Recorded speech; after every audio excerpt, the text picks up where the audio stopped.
gentlemen.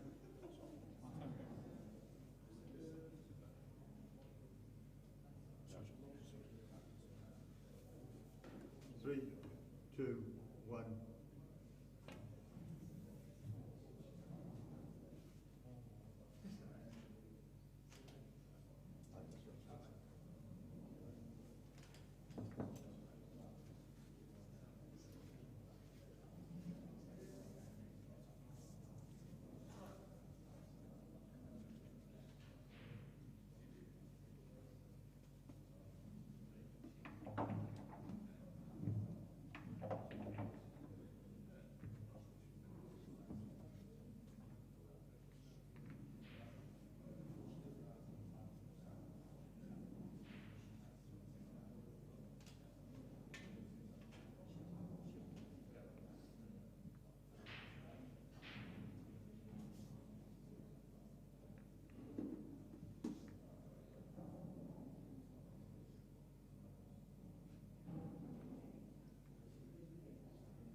First frame, Adam Davis to brick.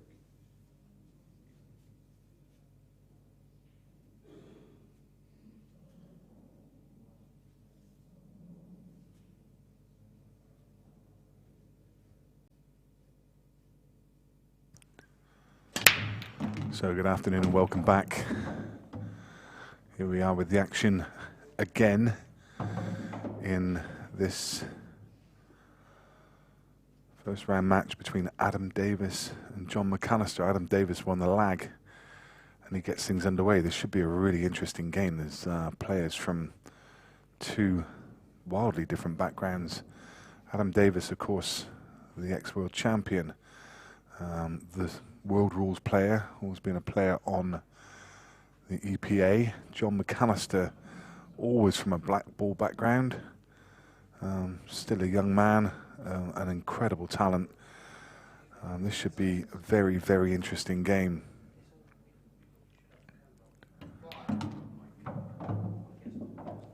We saw Adam last year get as far as a semi-final. I think he lost to Darren Appleton. Narrowly missed out on the final. He's chosen to take yellows. And I think that might just be short, just a fraction short of where he wanted to be. He would dearly like to take the top yellow into the middle. Don't know if he can quite get through to the potting angle. Sometimes these camera angles can be so he's having to go bottom right and pretty much back in prime position again. Probably just over hit that by a couple of inches shorter, and he could have just run through and left a nice angle on the one to opposite middle to go up table. So again, it's going to take the one to top left and then tackle that problem of the one. Oh wow, I'm almost certain that he's had a kick there. You could tell by the reaction of the cue ball. The cue ball, he played at a pace with top, whereby that cue ball should have gone on another 4 or 5 inches, and it just died. And it also kicked the yellow to the side as well. So a kick is going to cost him a break condition the first frame.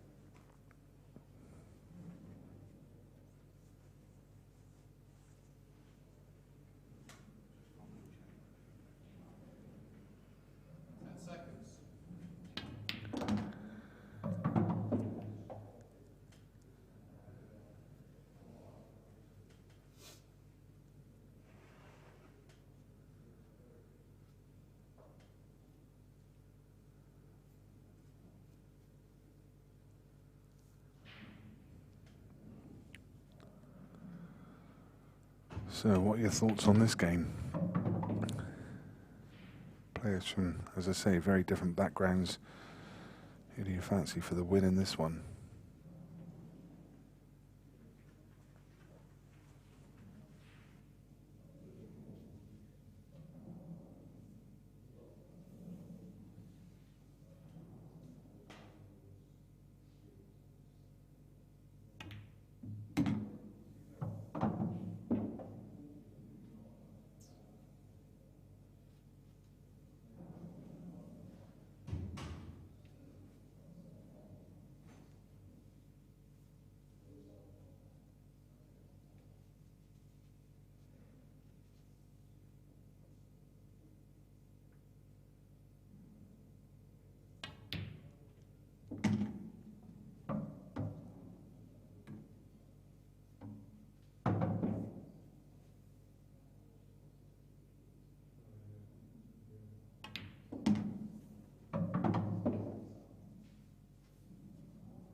And Jon McAllister making quick work of pouncing on that mistake from Adam, and early honours to him, 1-0.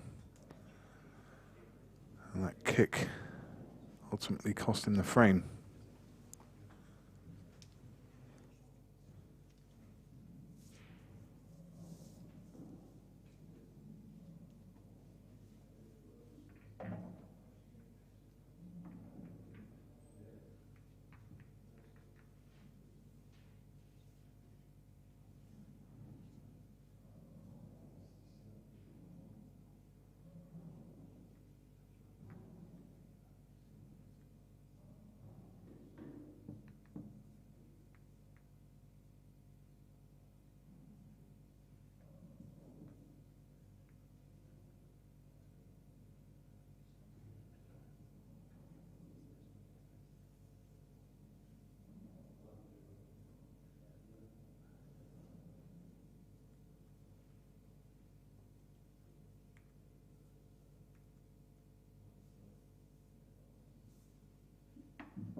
Second frame, Jon McAllister to break, leading by 1 frame to 0.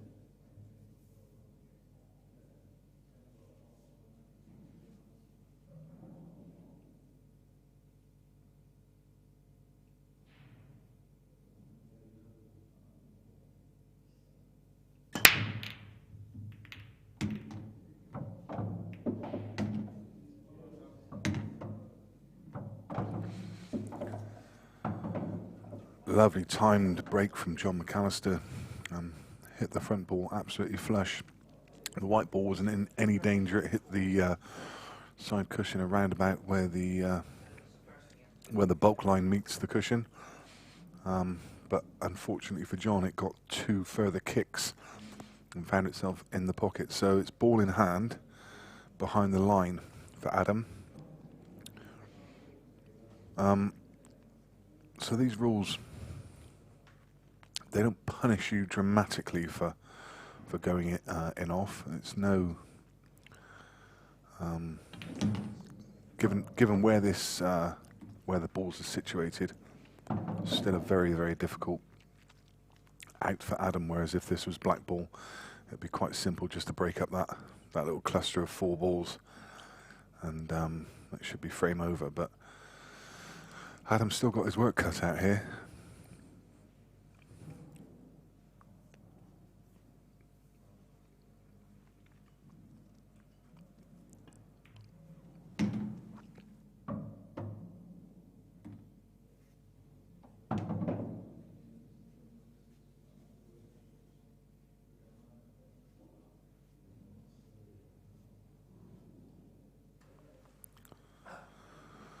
Apologies, the score wasn't updated, but we're reliant on the referee to update. He hadn't done so, and he has now. Referee for this game is Robin Charlton.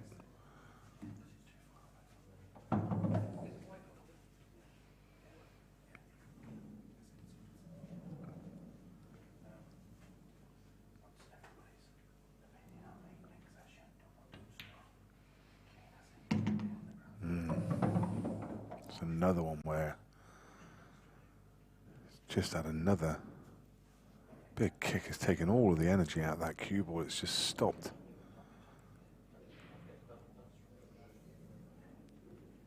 Oh, can he get through this gap? Wow. He left it absolutely perfect. I thought he was trying to play through to the yellow at the bottom of the cluster, but he can actually get through the gap, so that was really well played. Didn't realise the gap was there. So black to top corner to draw level. Mistakes from both players. Well, I say a mistake from Jon there. It wasn't really. He was unlucky to get kicked in off. But it's on as even in the early stages, 1 frame apiece.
Third frame, Adam Davis to break.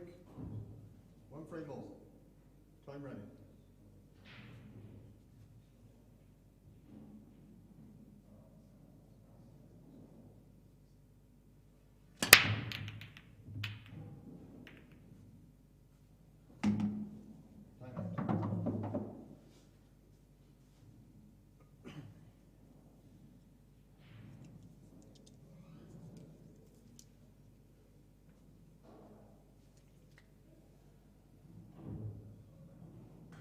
Time for Adam to get a bit unlucky there.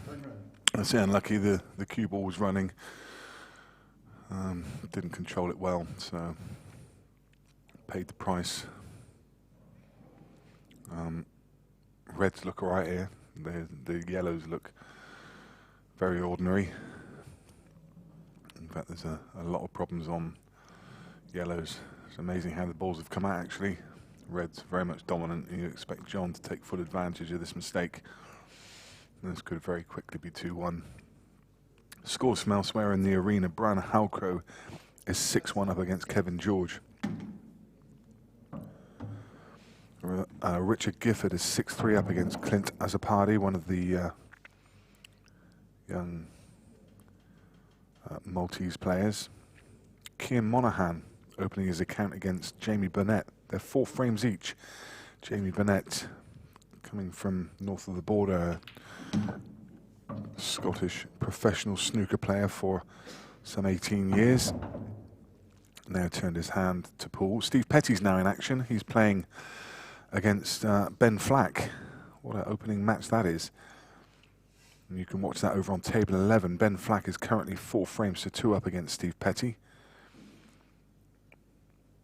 Josh Kane is opening his account against Sanjay Patel. He's 7 frames to 2 up. Dom Cooney is 6-1 against Mark Asbury. And Harjeet Singh and Carl O'Donoghue are 1 frame each. 10 seconds. Already from the winners round 1 section, Alex Bailey is playing Dan Eaton-Elise, and Alex is 3-2 ahead. So that keeps us up to date with all the scores around the room. One of the interesting games there for me, Harjeet Singh against Carl O'Donoghue, to see how those players fare. Harjeet Singh just taken the next frame and is 2-1 against Carl. Very, very good matchup, that one. In fact, the There's two players there that would make a really good money match. Very interesting money match. I think those players are really well matched.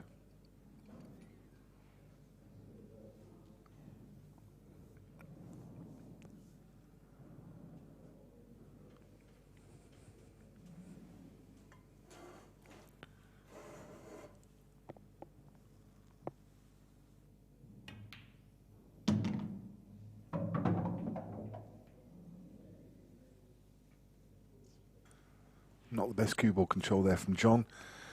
Wanted to come wider to leave the red into the middle. This is a problem now. He can pot it the top corner, but he's got no place for the cue ball to go. Middle bag's in the way of trying to play it off the side cushion with side. I think maybe he's going to try it anyway. Maybe he thinks he can just get to just below the middle bag.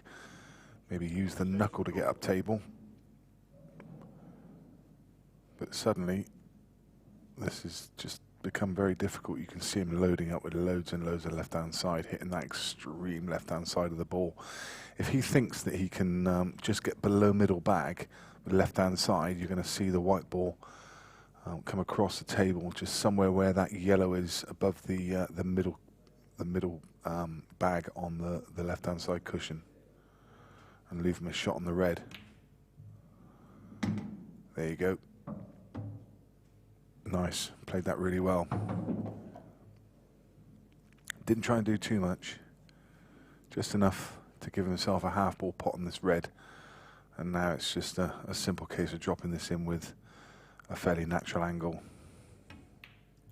He's just going to come around 2 rails to leave himself this straight black.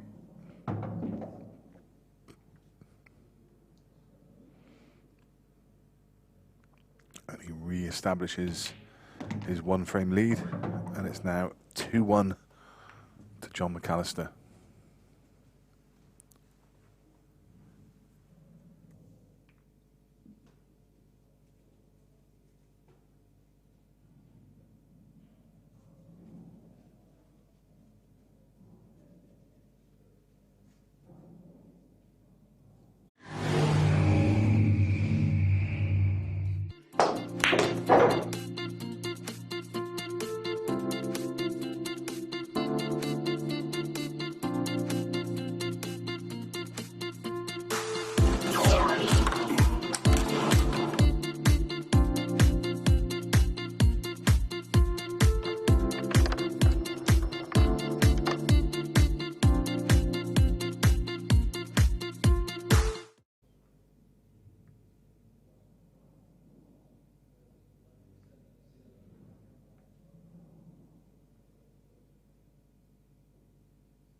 Fourth frame, Jon McAllister to break, leading by 2 frames to 1.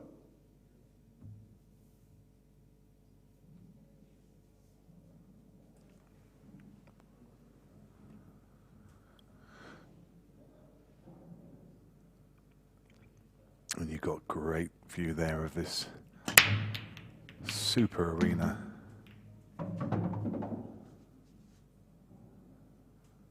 Another very nice break from Jon. Well timed,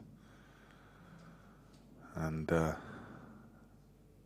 wow, look at reds. I don't think reds come very much easier, do they? He's got a simple opener, and then it's really just about navigating a position on the one to the right hand side of the table, adjacent to the one he's just about to play, and then just move up table. Perfect. Even as a roadmap, it's fairly simple. It's a dot-to-dot clearance. The yellows don't even present too much of a problem in terms of traffic.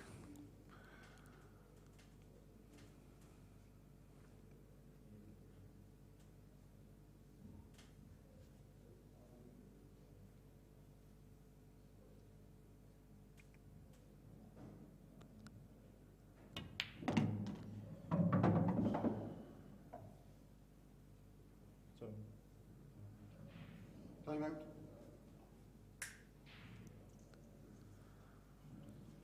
Touching ball. Time running. So just asking for a touching ball. The referee calls.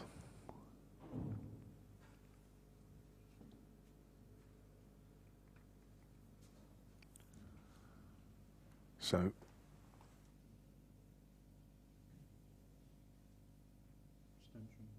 extension called.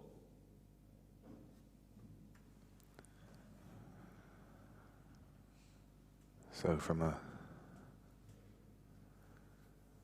absolute dot-to-dot clearance, somehow managed to get himself into some serious hot water here. And Jon McAllister, I can tell you, is on some serious good form.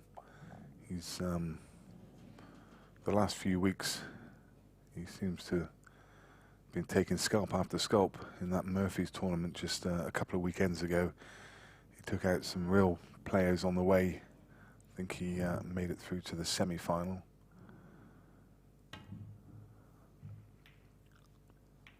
It's hard to quite know what went wrong with that shot. Obviously, just one poor positional shot, but the traffic. I say the traffic shouldn't have caused him a problem, because there's big gaps either side of that traffic for him to get back up table. But ultimately, it did play a part.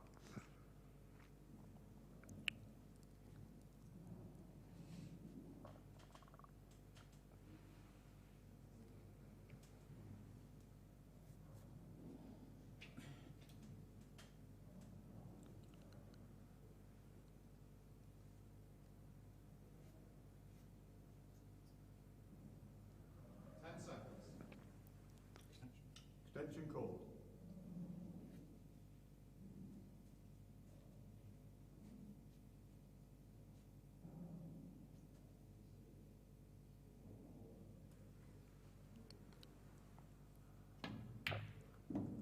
What a pot. What an opening pot that is. Absolutely nailed it down the rail. I mean, he played it as a kind of shot to nothing. It was an element of safety in it, knowing that leaving the cue ball where it was, Jon was going to be in a bit of trouble. But even so, super shot. Let's have another look at this one. Nailed it. 10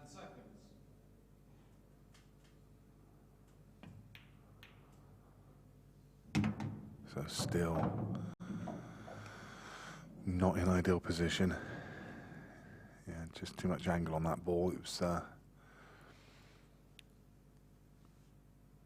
and he was always going up table and a little bit reliant on luck. I think now, because of the hamper queuing for any of the shots down table, could well see him take a double here. He's gonna take his medicine and try to go for this long pot. Everything's on this one though.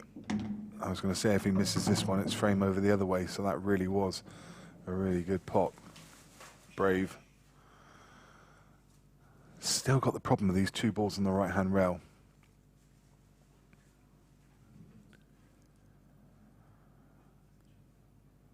The top one goes, and that will obviously open up the bottom one, but getting from the top to the bottom is really difficult. Maybe forced to play it as a plant. And that's exactly what he's done. Screwed across underneath it, and he's going to take them as a plant. Very makeable. Can't play it too hard, otherwise he'll lose the second yellow. Oh, it's not dropped. Don't think he can believe that.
great shot there.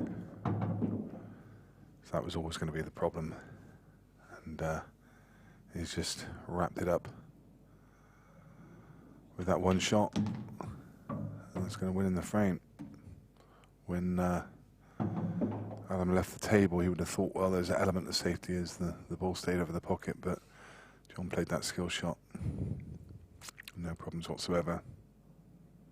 And this is going to go 3-1.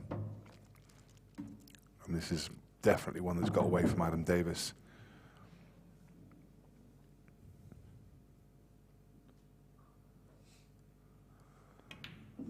Should not have been missing that plan, but miss it he did, and now he's 2 frames behind at 3 frames to 1.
Fifth frame, Adam Davis to break, trailing by 3 frames to 1.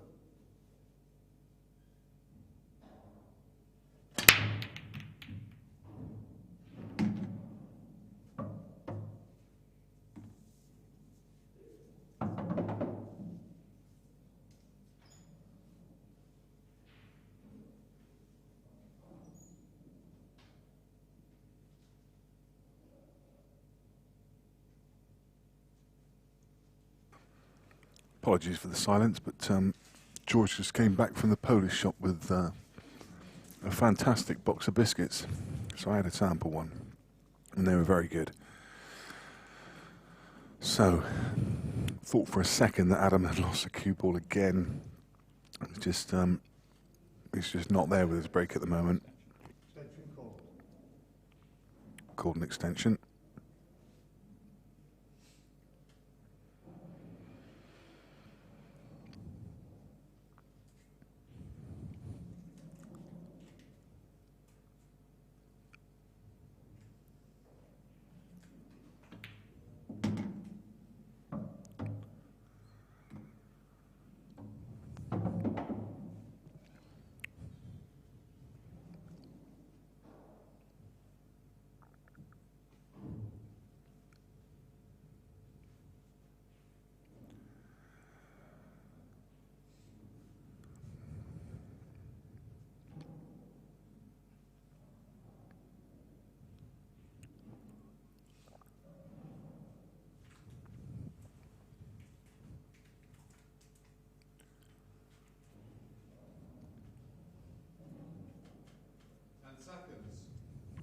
Needs to make a decision quickly. There's another one of those that just didn't really have any attacking options, so just trying to play a semi-defensive shot, but I don't think that's going to be good enough. He was trying to cover the path for the red on the left-hand rail down into that pocket, and he's not done so, and he's left Jon an opener into the right-hand middle, and all the reds are there.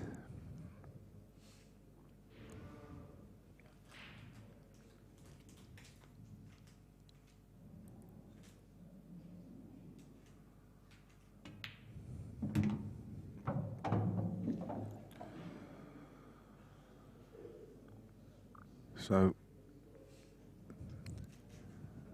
the only real ball that poses any question is the one at the right-hand rail.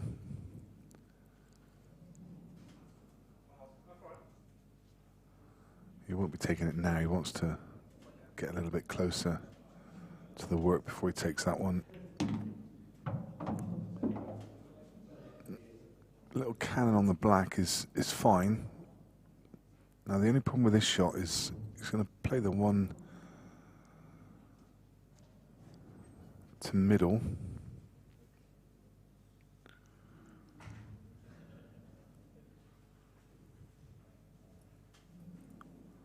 We'll get back and have a look at the table.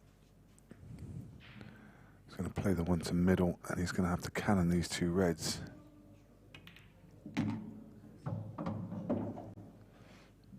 Busy player.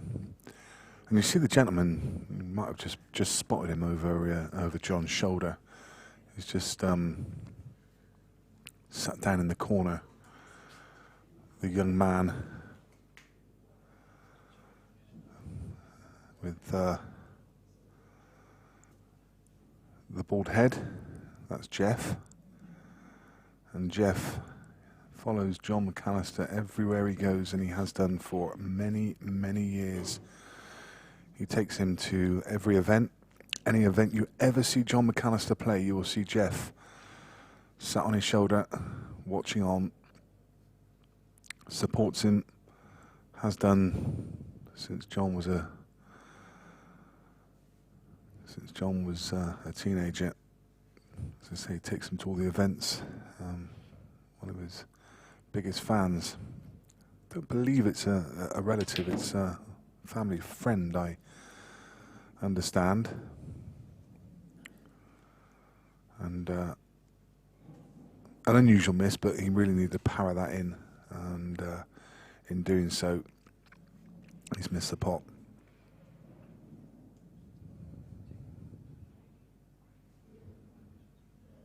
But nothing simple here for Adam. Balls adjacent, reds adjacent to two of the pockets is going to make this tough. Now I wonder if there is a way that Adam can play yellow onto red at the bottom of the table and leave a snooker behind the other yellow. But I think he's just going to play it as a skill shot now. My reasoning was, if he could have left this slightly straighter, he could have played the plant yellow onto red and then just screwed in behind the other yellow, leaving a snooker, leaving Jon snookered, and it would have just been loss of frame. He's gone about it a slightly different way, more aggressive.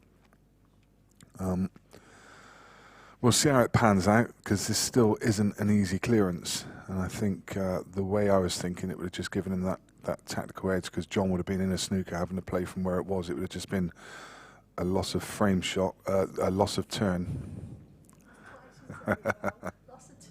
Loss of turn. Yeah. I heard myself say it the second time. It's all right. Sorry, loss of a turn. Corrected by Vivresco. That's a nice shot. And in doing so, he's moved that red and cleared the path for the yellow on the bulk line. So that really was a clever shot by Adam.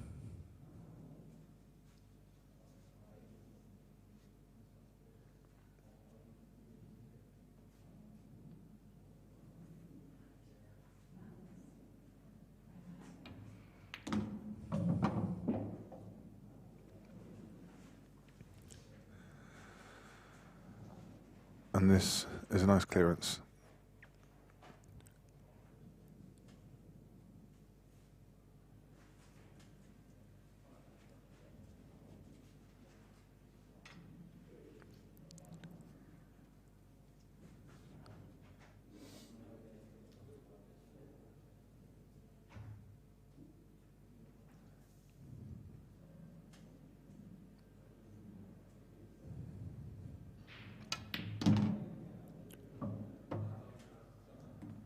Very good, well controlled.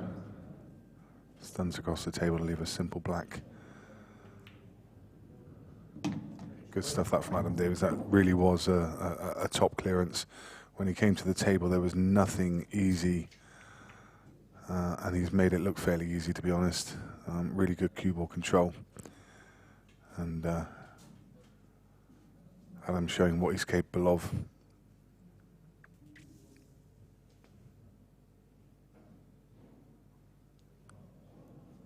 Of course, ex-world champion. I want to say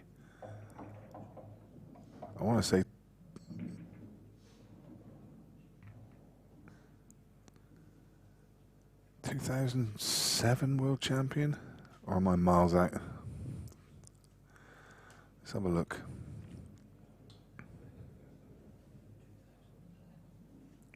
(2011), I'm being told. I was going to say 2011 originally, and then I thought, hang on a minute, I'm muddling him up with someone else. But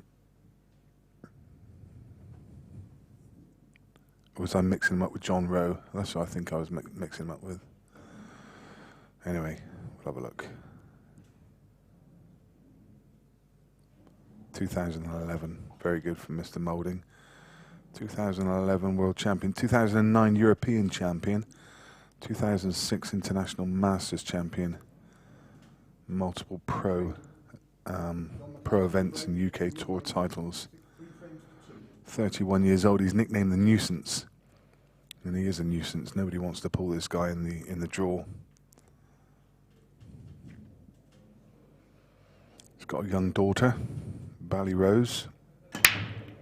He uses a Britannia cue with a 10mm Elkmaster tip. 10mm, very much on the bigger size for a pool table, for a pool player. There's a few players that use a 10mm. Adam is amongst them. Started playing at the age of 5 years old when he had a table in his bedroom.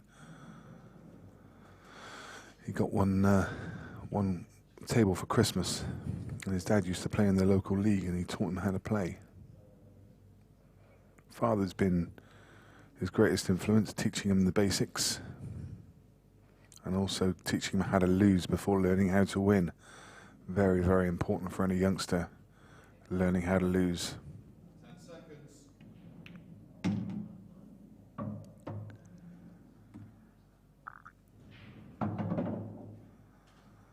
He said he's already achieved what he set out to do in becoming world champion.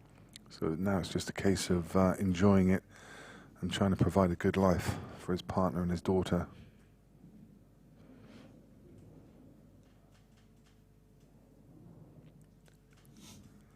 He was the first player to ever play for the England juniors, and then the England under-21s, and then the men's team.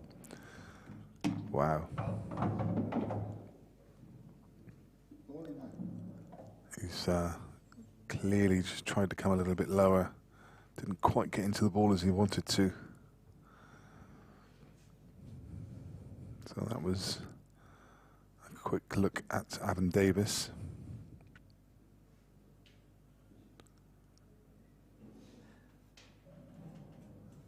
His opponent, as we've already mentioned, you'll probably recognise Jon McAllister. Still a very, very young man. 23 years of age. Used the Jason Owen cue with a Kamui 9mm tip. To his credit, he was the 2018 IPA Scottish Open champion, 2016 IPA European Professional champion, twice amateur champion, 3 times Black Ball National Under-18 champion.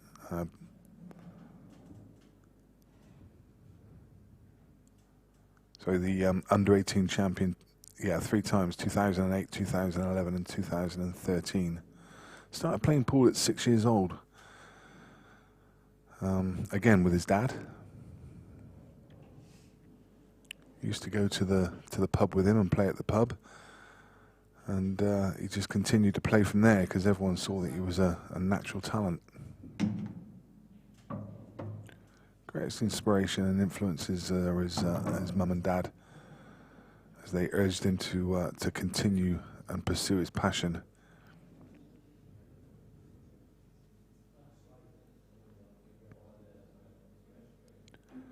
The players he tries to emulate are Mark Williams, as he loves the way he floats around the table without a care in the world, and also John Higgins, as he's the best all-round player at the time when John was growing up, and he wanted to base his game on that. Ambitions to become a world champion one day, and just to continue to improve and play to the best of his ability. The youngest person to ever win the National Under-18 Black Ball Championship, which he won when he was 13 years old. Best players he's ever played against, Mick Hill and Tom Cousins.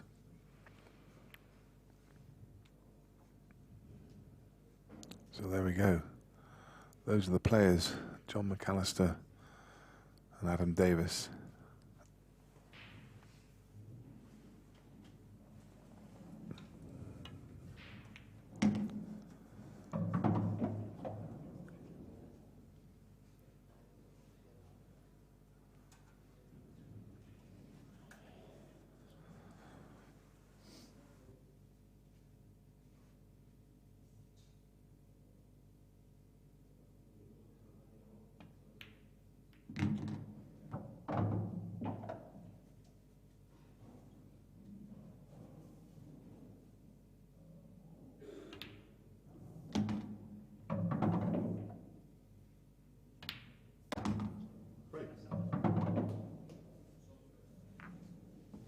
Simple stuff there from Adam Davis, and he draws level at 3 each.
Seventh frame, Adam Davis to break, 3 frames off.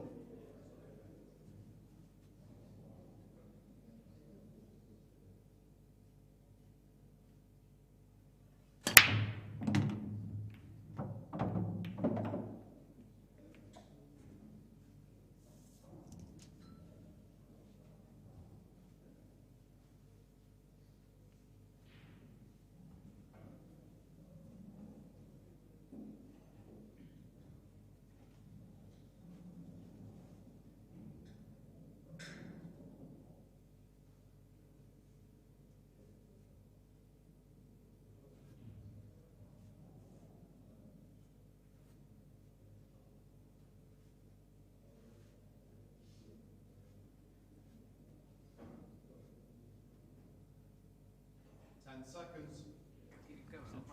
Attention call.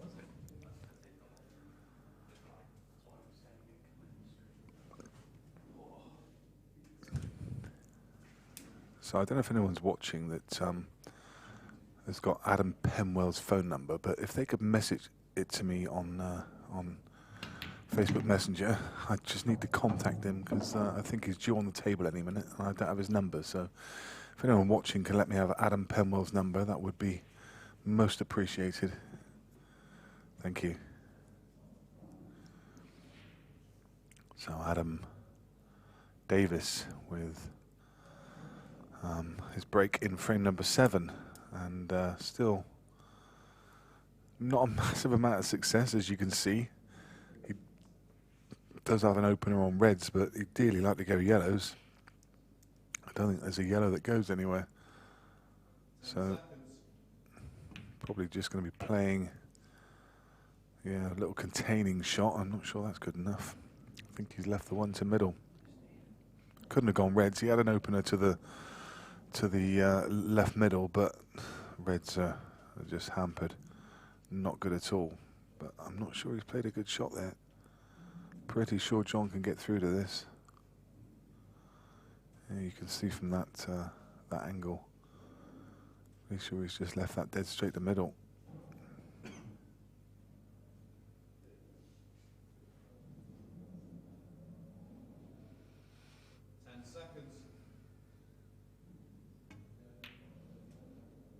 Oh. Maybe it wasn't. But I'm not quite sure why he wouldn't have gone yellows there, given where the yellow and red at the top of the table. I guess he felt there was some kind of skill shot there, but now he's nudged the red across slightly, has taken away that option.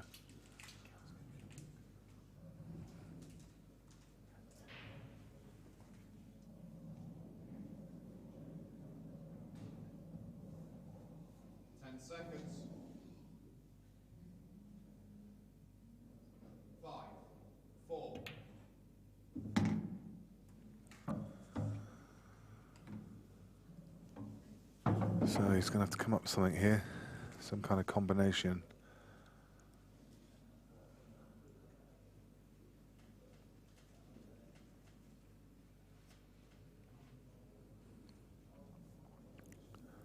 I'm not sure what he's got in mind. He's running out of balls to attack that problem with as well. So he's tried to do it off of that shot. Wow, what a great shot. Played that so well. Really well controlled. Left a nice angle. Very nice. And it's shots like that that matches can swing on. Really well controlled. And should win in the frame. Yeah, he just needed to navigate that gap between the two yellows, which he does successfully.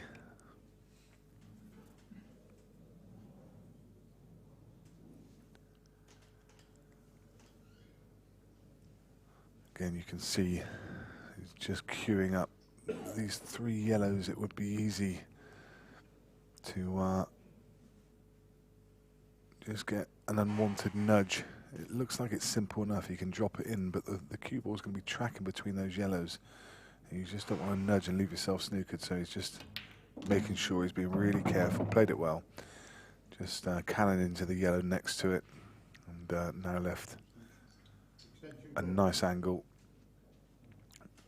Just showing his experience there, using his extension. Probably doesn't need the extra time, but he's going to take those extra few seconds. Now those three yellow balls create a bit of a wall. So he's just looking at exactly where he wants to be. He's got a reasonable margin of error. If he finishes anywhere near the top of that white line, then you know, he's probably got a good 6 or 7 inch margin of error, which doesn't sound a lot, but a player of this quality, then he's just decided to come down through the gap. He thought that was the least risk option. Obviously needed to find the gap. If he'd have hit the right hand yellow, he would have been snookered. So executed that clearance really well, and retakes the lead at 4 frames to 3. Here we see that. There you go. You see that cue ball as it makes contact, and as it starts coming back, it just does that little arc. The natural angle was taking it towards the ball on the rail, and he's put a side on the ball just to create that little arc, to arc it past and up into the top corner.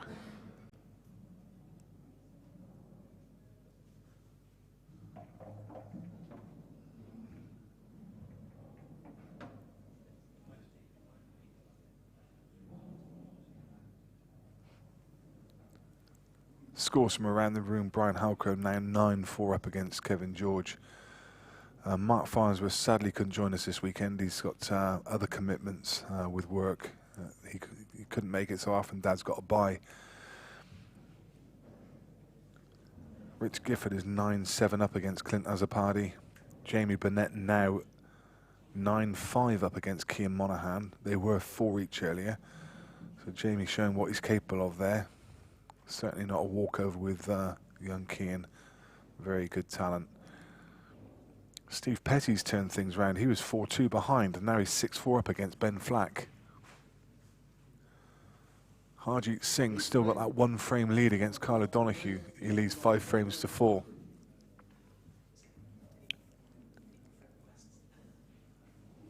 Jake McCarthy's through 11-4 against Scott Crawley. Josh Kane has swept aside Sanjay Patel, 11 frames to 2. Dom Cooney, 11-1 against Mark Asprey. And we already know that Callum Singleton's through against Chris Mellin, Scott Gillespie through against Clint Jansen. And the only other score to clear up in winners round 1 is Alex Bailey, who's 8-3 up against Dan Eaton-Elise. So then, Jon McAllister got us underway in frame number 8. And he's potted 2 yellows. Oh, you just saw the spangly shoes come into shot then. Don't know if you noticed, but John does love his shoes. Look at those sparklers as he walks around the table. 10 seconds. Look at those beauties. Hey, like a sky full of stars.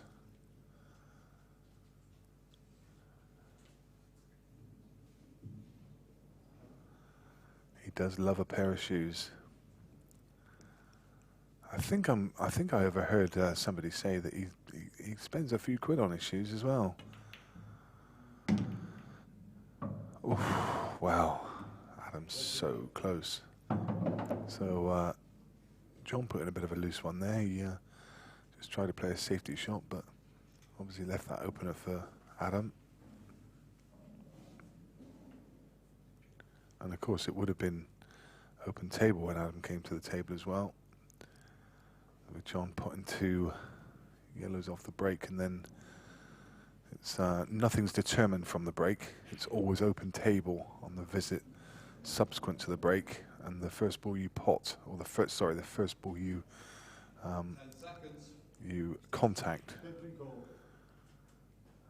is your nominated ball. In other words, you can't then play like a yellow onto a red in a plant.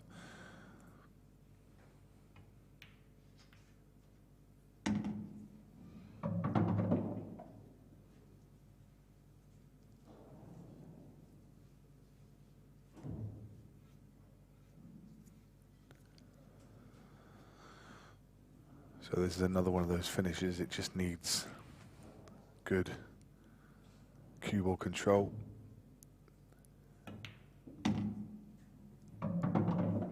Very nice. I think he's left the perfect angle. If he's a little bit straight, it won't matter. He can just screw back in the line the cue ball is now, and leave the red into the middle. If he's got a bit of angle, he can stun across for the 1 towards the left-hand cushion. So he's got options still available. From here, it looks like he's just a touch straight. So I think he'll just be screwing back, basically somewhere around about where his fingers are. That's it, yeah. Just maybe another inch or so would have been better, only because then he could just top this cue ball straight through for the red towards the left-hand cushion next. As it is, it looks like he's going to just get a little flick on the yellow. And those are times when things can go wrong.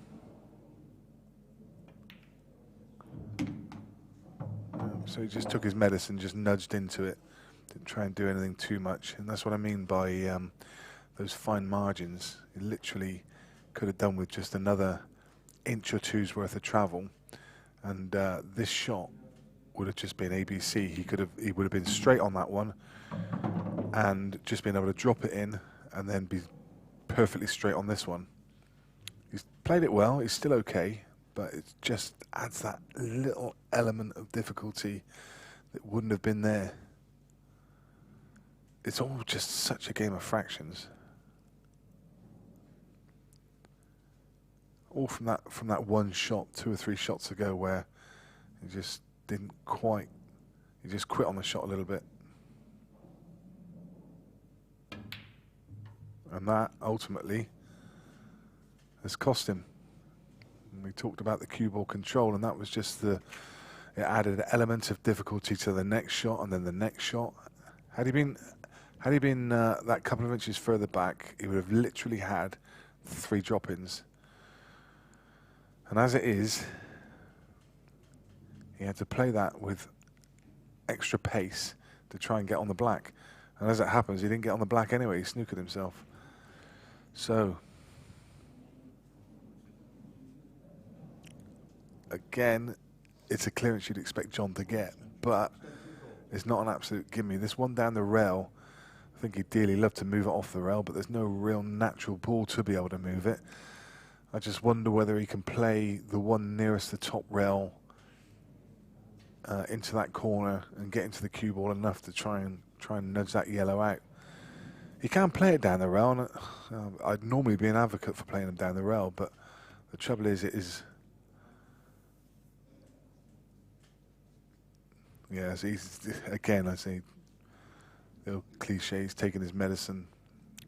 Didn't feel that it was a good enough position to attack from with that yellow ball on the side rail, so just taking the safety option.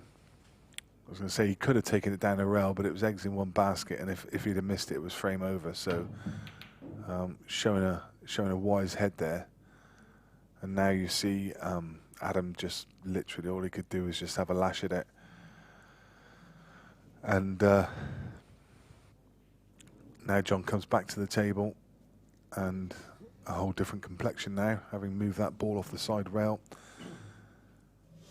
He's now faced with fairly elementary clearance.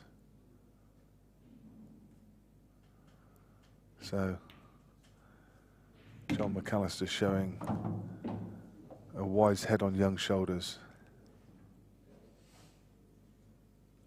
Whenever I see Jon McAllister, and it's not because of the way he looks or anything else, it just seems like he's been around for years. I always think he's closer to 30 than he is 20, because he just seems to have been on the scene for so long, created such an impact at a young age, but actually still just 23 years old.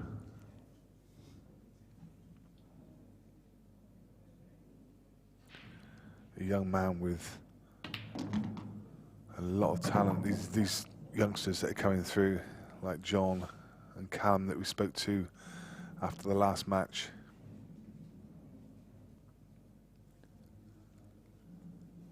really are the future of the game.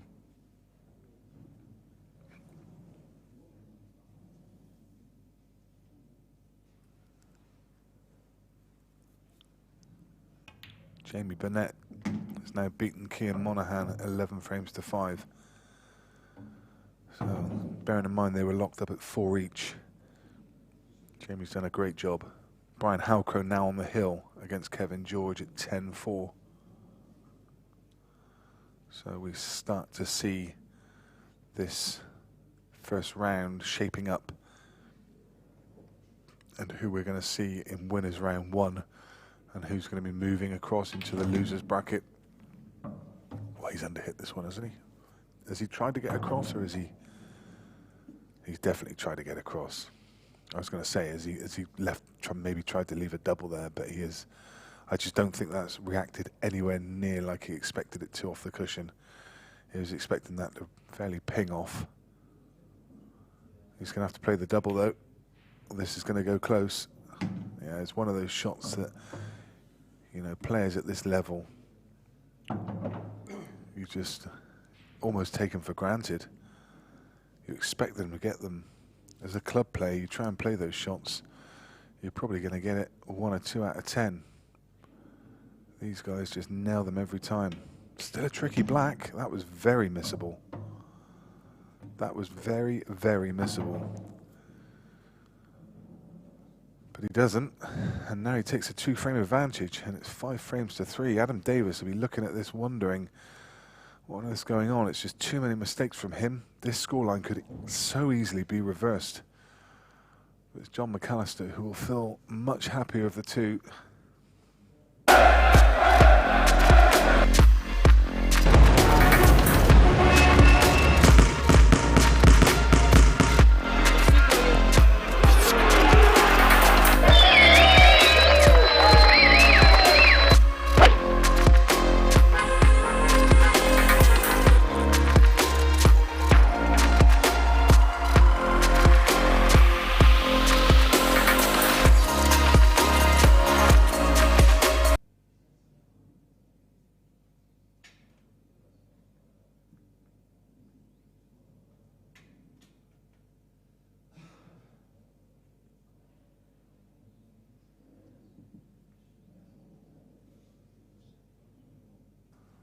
So of course, just you saw the advert scroll through there for K8.com.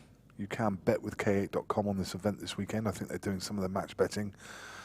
Also, if you don't have an account with K8.com, if you deposit £20, then I believe you will get an additional £20 added to your account. Don't fall foul like I did, and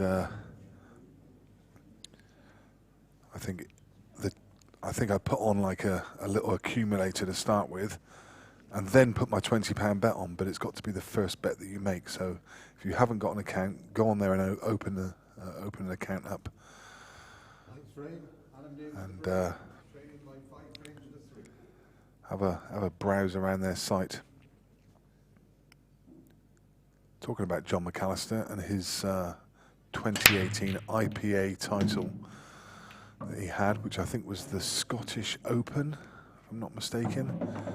I vividly remember the final. I'm sure Greg Batten won't want to be reminded of that one. It was when Jon McAllister played Greg Batten, and Greg had a black to win the match, and he nearly took someone's eye out in the front row with his elbow. He twitched it so badly. And Jon went on to win a gripping final. So he won't mind pressure situations. He'll be used to them. Adam Davis equally so. A stalwart of the EPA scene. He's been on that UK tour since Moses was a boy. Part of the furniture over there.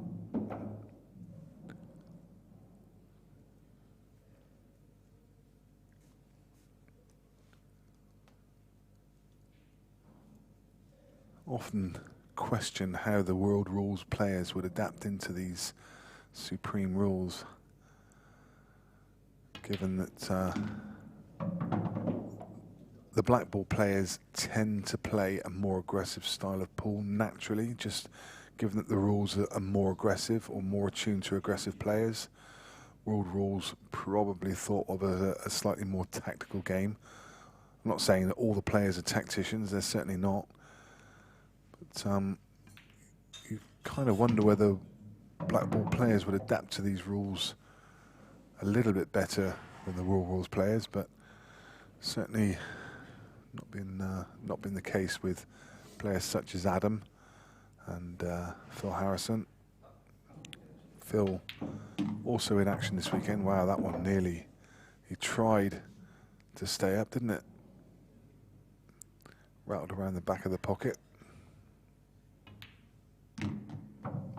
Noticeably, when Adam does win his frames, he's winning them with fairly consummate ease. He's another break dish with no drama in it. The frames that Jon has won, there's been a little bit of tactical play in there, picking up on Adam's mistakes. So you still feel that if Adam can find that next gear, he's still going to feature very, very heavily in this match.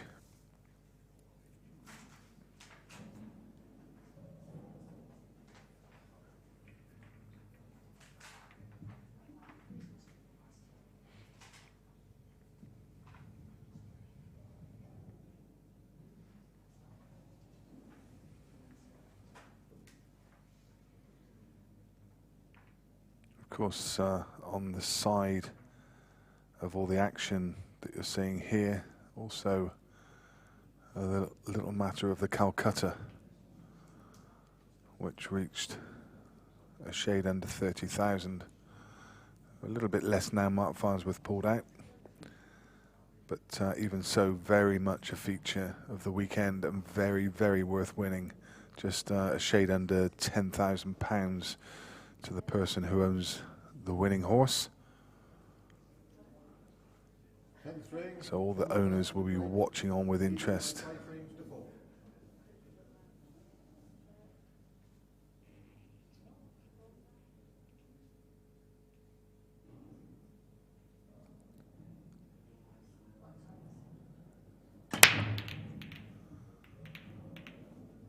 Another really well-timed break, but Jon McAllister's turn to go dry.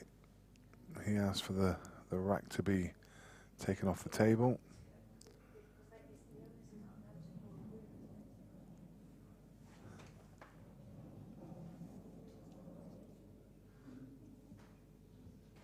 Referee Robin has a bit of a test. I'm ready. No drama. Does a great job. And quickly we move on.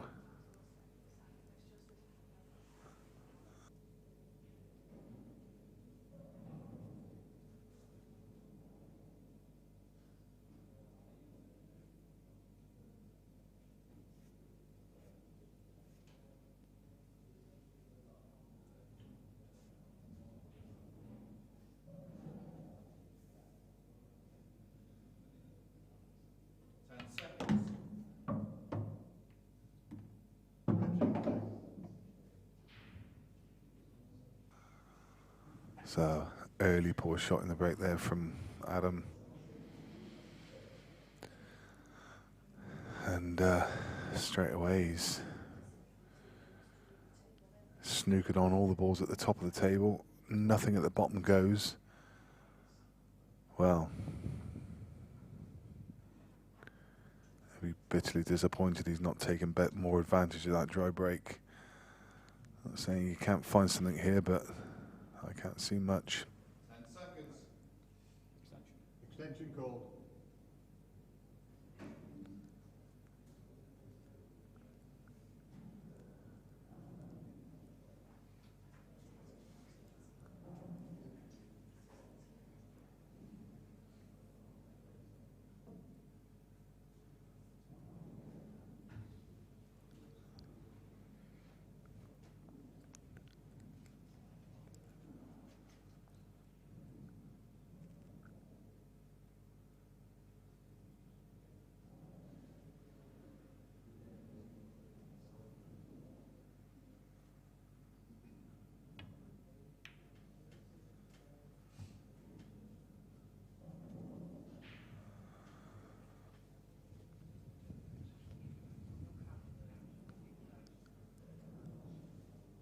About as good as he could do.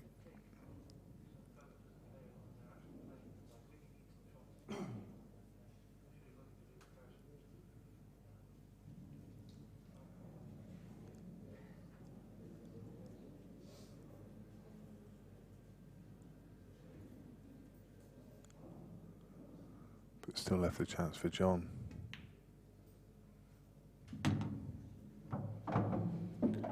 Keen eye. Finds that ball to middle bag, and suddenly the table is reasonably well open.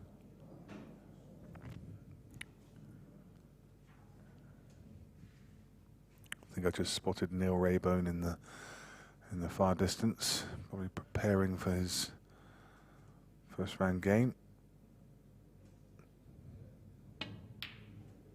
Oh wow. Really, really unexpected. Jordan Shepherd there, a little nod to Jon. Both members of the IPA, they'll know each other well. Jordan here in preparation of his first round game, which starts at 4:30. Pretty tough draw as well. He plays Stefan Rosidi in his first round game, and if he wins that, he gets the privilege of playing the winner of Craig Marsh and Phil Harrison.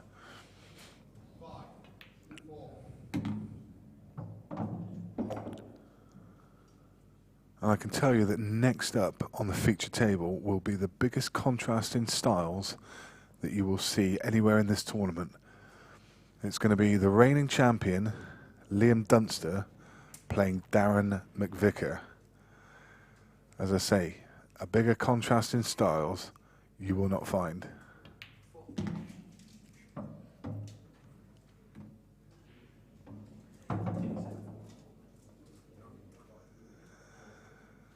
Liam, the methodical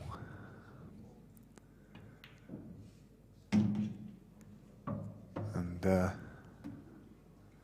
every shot given that due consideration. Darren like a whirlwind around the table. That should be a great watch.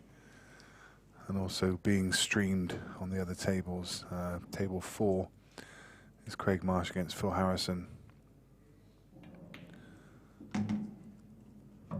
No game is currently up there for table 5.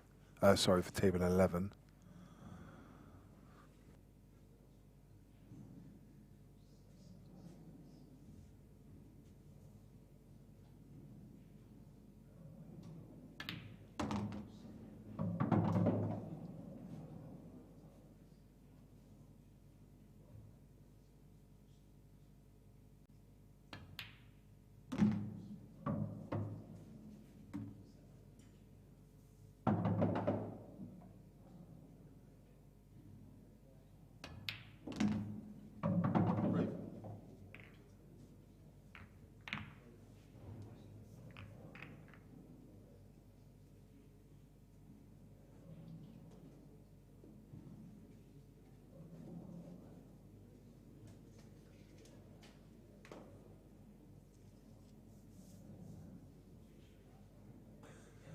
Five frames apiece, not a fag paper between them. Carlo Donahue is now, he won the next 3 frames from being 6-5 down, he's now 8-6 up against Harjeet Singh. Ben Flack is now 7-6 up against Steve Petty, and Steve Petty is fighting back. Alex Bailey on the hill against Dan Eaton-Leese.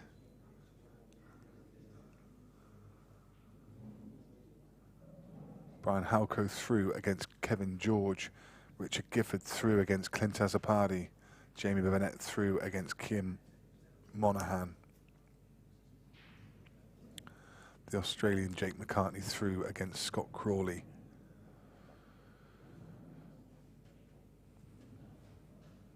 Next round of games going on in about 10 minutes.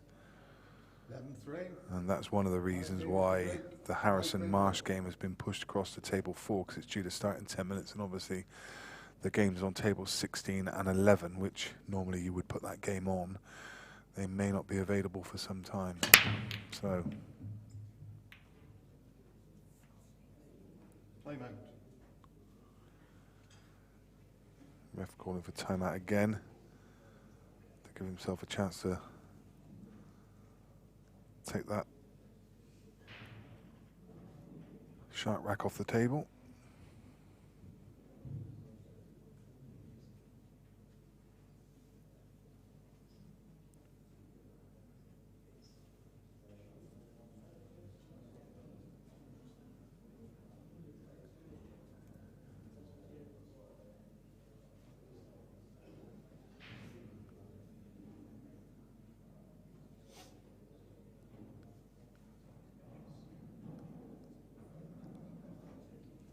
Time running.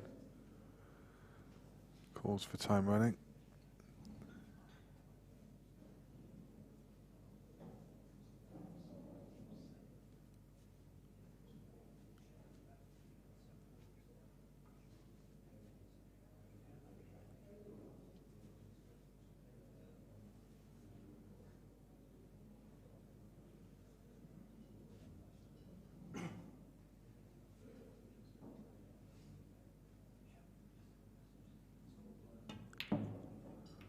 Wow.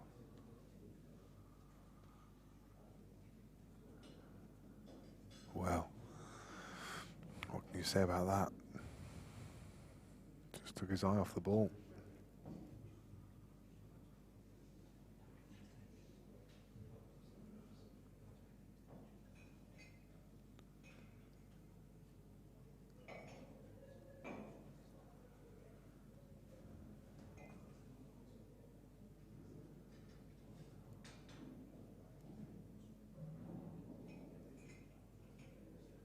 Seconds. Extension call.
So, oh yeah, just, has that come past enough?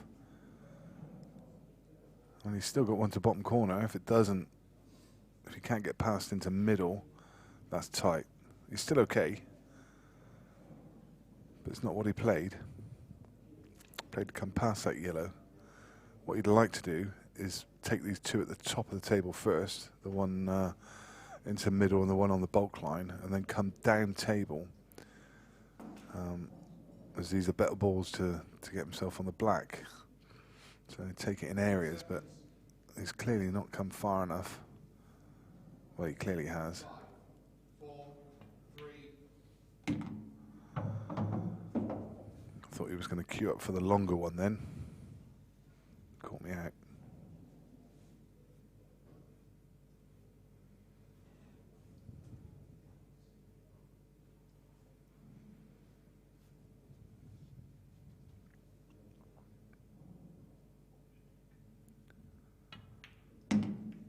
No, no good. He wanted to come past that. He's still got a shot, and he can still get to the potting angle of the red's not come across that yellow to cover the potting angle. It's not what he planned by any stretch of the imagination, but there is a plan B, and he's okay.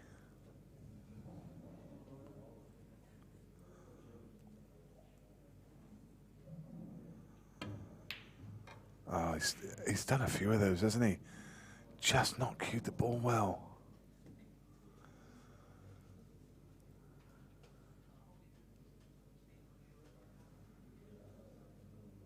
Just hasn't cued the ball. There's 2 or 3 times that he's done that now.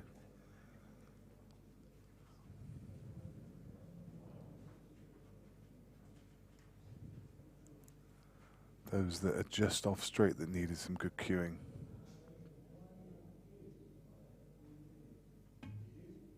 Oh, she's probably about 15.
So, great chance for Jon. Got the problem of the 2 reds towards the left-hand cushion, tied up on that yellow.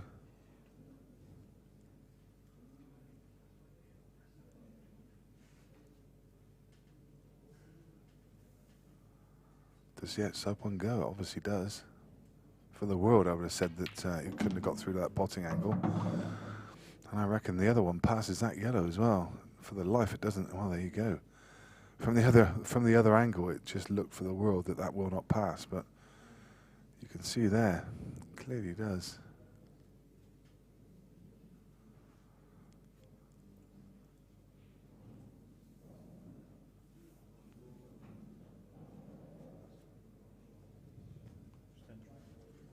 Extension go.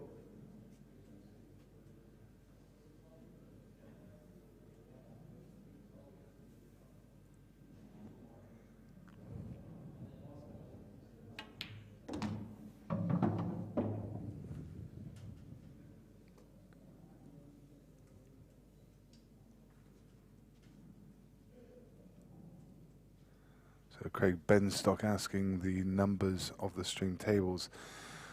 4, 3, 11 and 16 are the stream tables. The main arena table is 16. The secondary table is 11. And the other 2 stream tables are 3 and 4. So 4 matches being streamed throughout the weekend.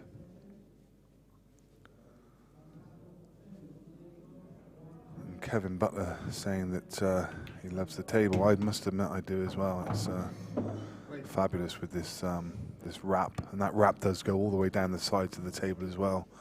We might be able to get a better shot of that for you in a minute from one of the other camera angles, but you can see that that wrap goes all the way around the table. There you go. You can see that from that great camera angle.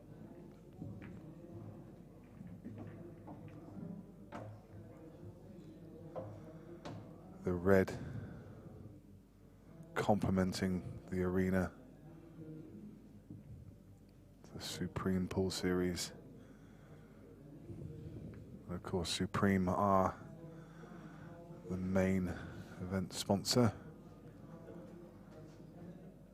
Liberty Games, the title sponsor for this Liberty Games Open Event 1. Aramith and Strachan, K8, and the Shark Rack, all sponsors of these series of 5 events. The bookie for the events, Jed Ronan. Races to 11 playing to Supreme rules. Races to 8 on the loser's side. It is double elimination.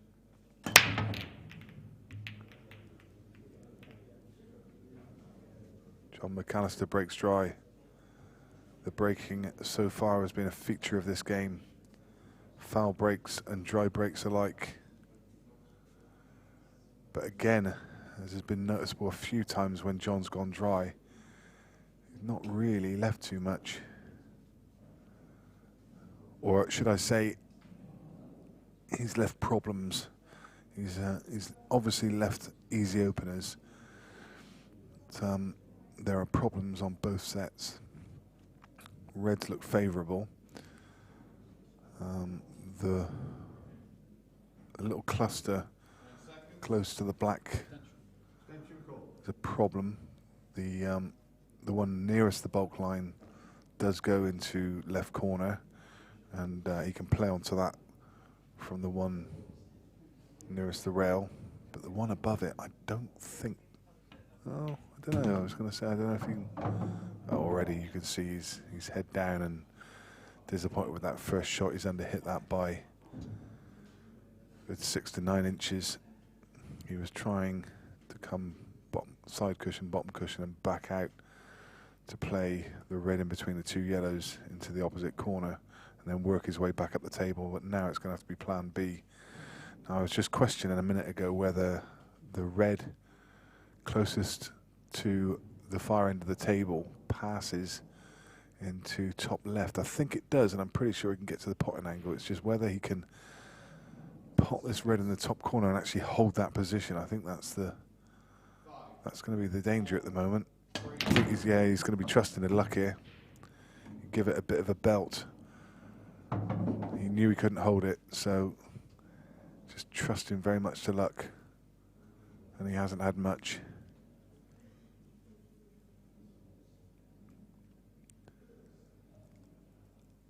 Oh no. No, he's okay. He was just trying to nestle on the back of that red, but I think he's certainly not left the gap. So that's yeah, it's safe.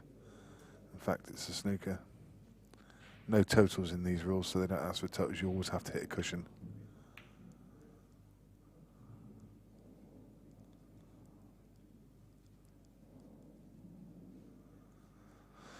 Somebody asking if K are offering a market. I know they definitely were offering a market, and I think that they're doing some singles throughout the weekend. I remember when they were offering a market on another event, the outrights ended just before the event started, so that market might have disappeared now. But They do sporadically offer match betting throughout. Also, as I say, the other bookmaker is Jed Ronan, who's now in the building. You can contact Jed via Facebook if you want to get a bet on. He's only really taking, I think, outright bets. There is match betting, but it's really only for people that are in the arena. So if you know somebody here, then you'll be able to get a bet on. Jon taking a bit of a chance with that one, knowing that Adam's still got balls tied up at the top of the table. He's just shrugging his shoulders there, talking to Jeff. Didn't really have much anyway.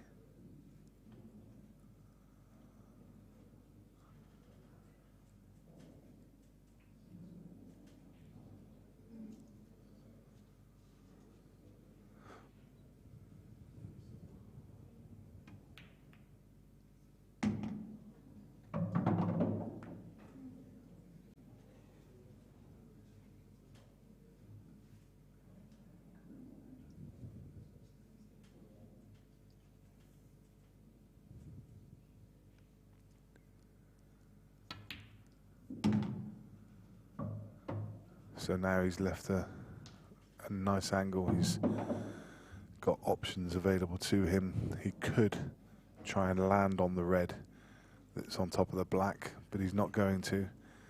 He's going to try and stun into the gap and just kick the red out that's between the two yellows and hold for the other one. How's he done? Well, just caught it half ball. He wanted to catch it full ball. If he'd have caught it full ball, he'd have just pushed it to the right and he'd have held on the one that sat on the black. I think he might still be okay.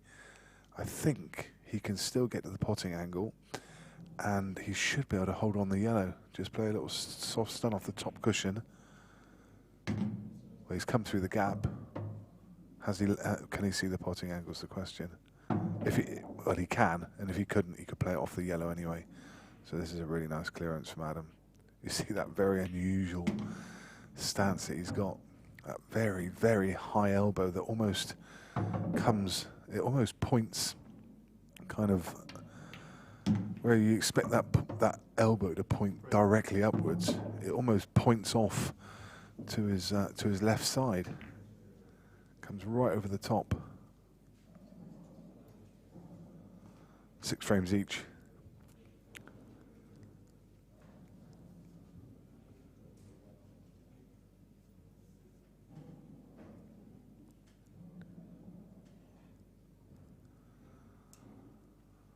So we're playing to Supreme Rules and a few key differences in the Supreme Rule set. The most obvious ones being there are no totals. If a foul is committed from the break, then, so if it's in off, it's ball in hand behind the line. If the ball's off the table, it's ball in hand anywhere on the table. There's no 2 shots, no 2 visits, no 3 visits, it's just 1 shot. But standard fouls in open play are ball in hand anywhere on the table.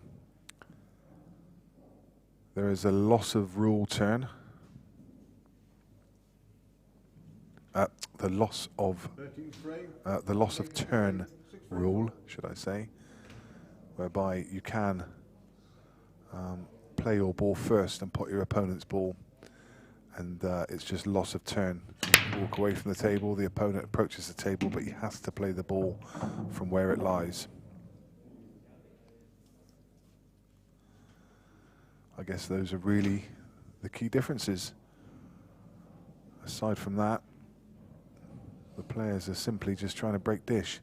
And in all honesty, we haven't seen very much, if anything, of that of rules of that nature with those. Have we seen a loss of turn shot yet today? I'm pretty sure we haven't. Not one. So it shows kind of either that the players haven't really adapted to using that shot. There haven't been that many occasions for the call on it.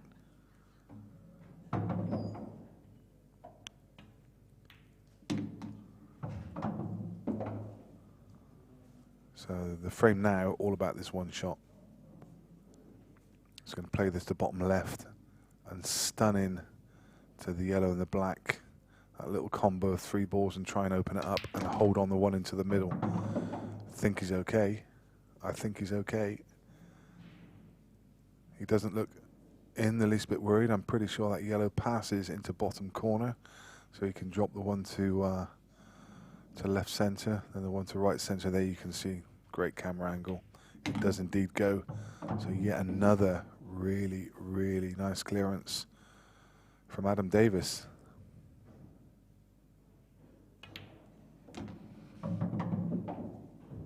And this momentum you can feel just shifting one way and then the other.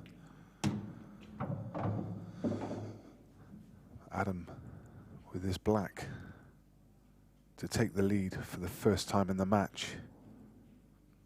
And he does. It's 7 frames to 6. And it's back on break. Jon McAllister will be breaking in frame number 14.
Frame, Jon McAllister break, trailing by 7 frames to 6.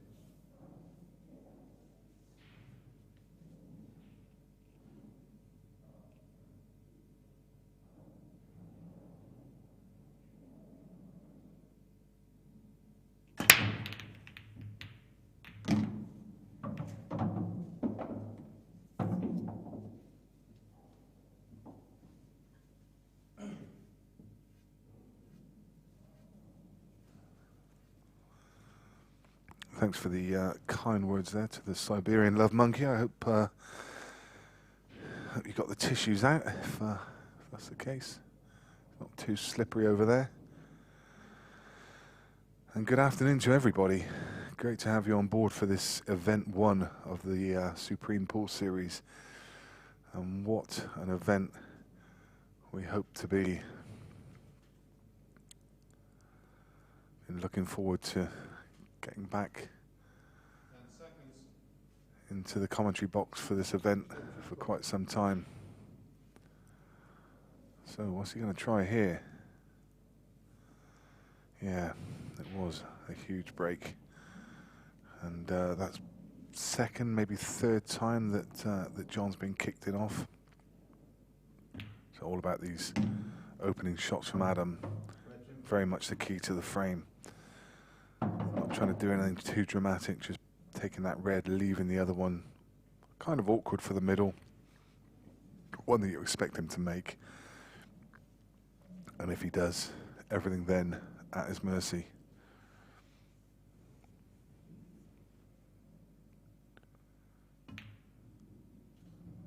The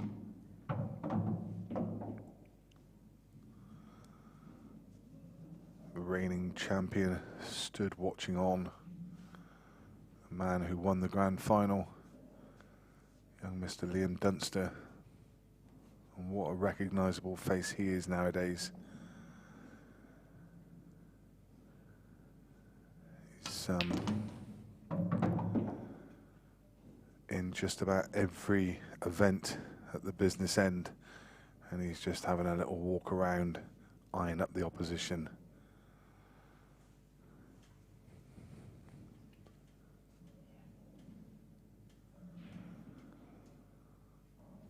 Mark Boyle now in action, 1-0 up against Alex Dunlop.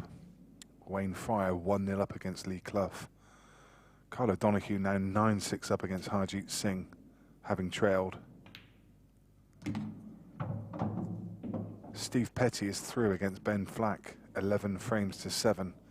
It's Ben across in the loser's side.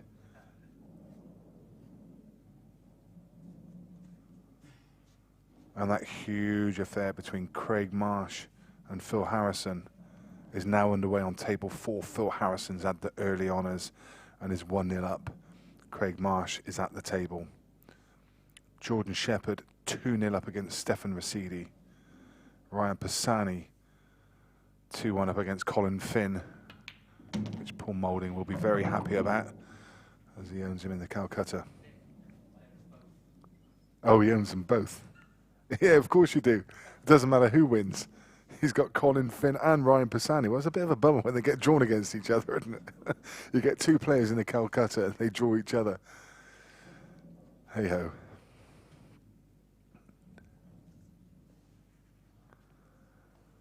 And of course, you'd be the only person in the Calcutta who owns two players that are drawn against each other, because the draw was done first.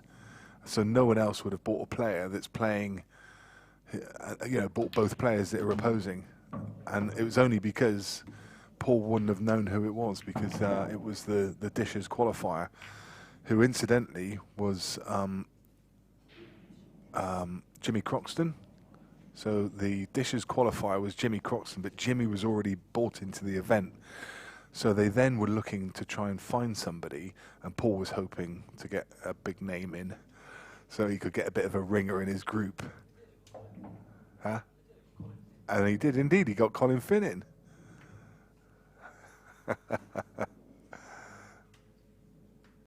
He was hoping to get a Jordan Church or someone like that, weren't you, mate? But there we are.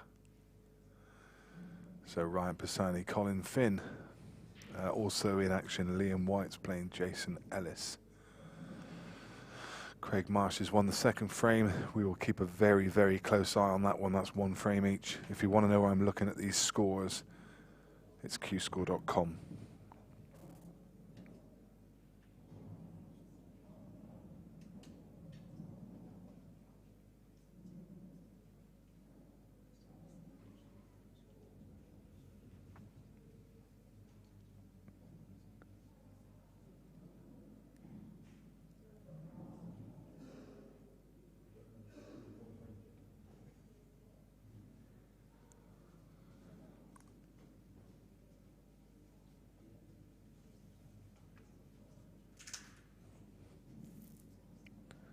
So what a game there is shaping up. If Jordan Shepherd can do the job over Stefan Rasidi, then he's going to be playing the winner of Craig Marsh and Phil Harrison. I wonder if that one's going to make the main arena. There's a half a chance, you know.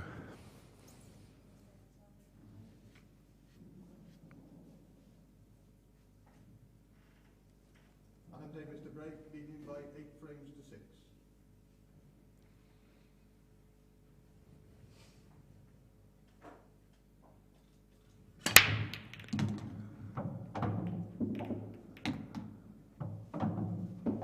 Another big, well-timed break.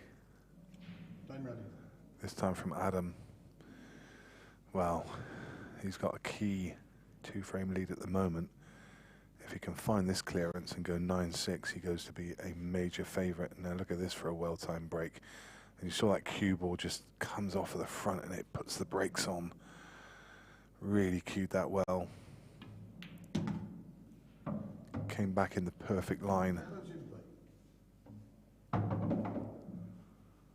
So, you don't have to nominate in this rule set. It's the first ball that you pot. He pots yellows.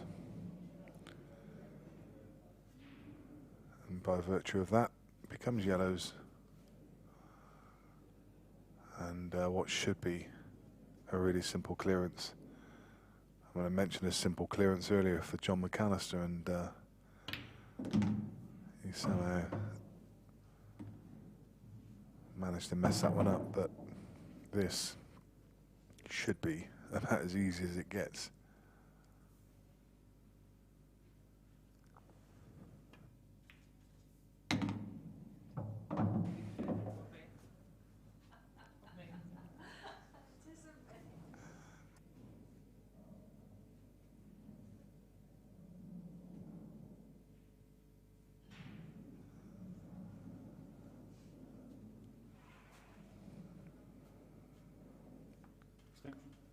So Mark Boyle now 1 each against Alex Dunlop. Got to say that this hasn't been a happy hunting ground for Mark Boyle. Never really established himself in any of the events. I don't think he made a quarter-final last year. I might be wrong in saying that, but Mark, one of the top players around, and he'll be looking to right that wrong this year. He's too high a quality player not to be at the business end in these kind of events, and you can only keep him away for so long.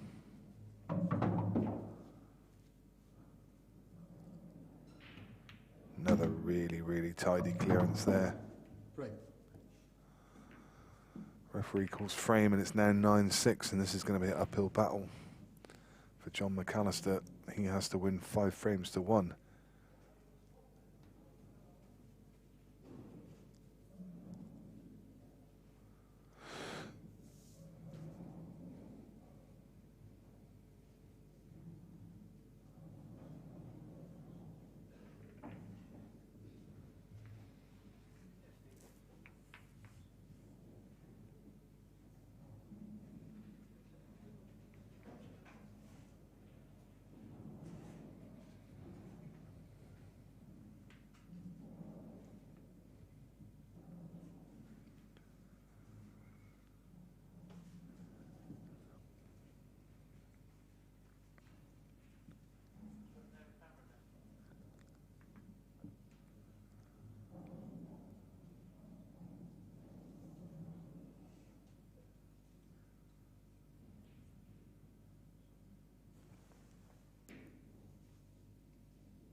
Frame, Jon McAllister to break, trailing by 9 frames to 6. And you can see Phil Harrison in the background there, over on that table 4, currently at the table in amongst the balls.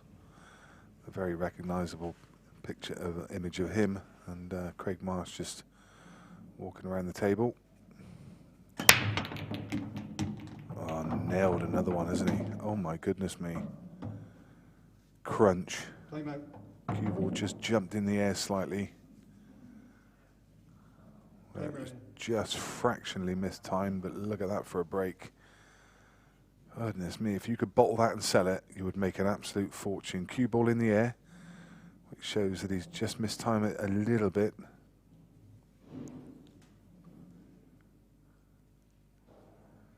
But what a result. If you could time them that well every time, then you'd be a multiple world champion, wouldn't you? When the break is so key. Having to go yellows, even though yellows probably aren't the better ball. And that's really just because of these 2 reds closest to the white line. They're just awkward.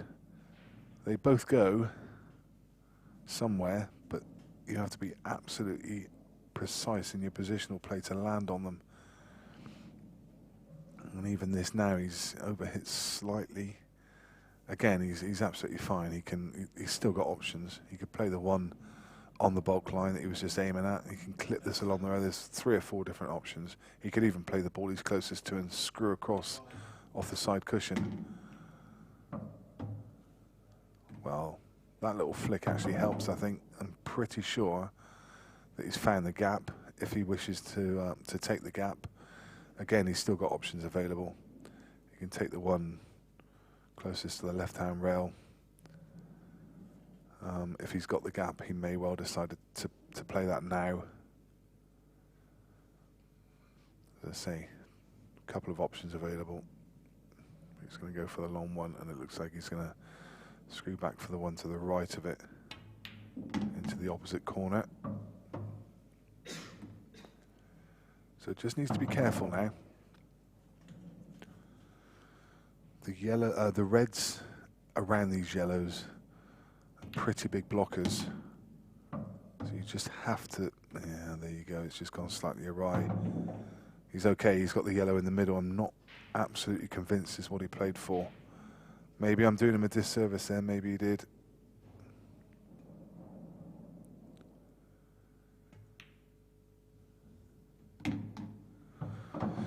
So he's going to be left with a tricky black.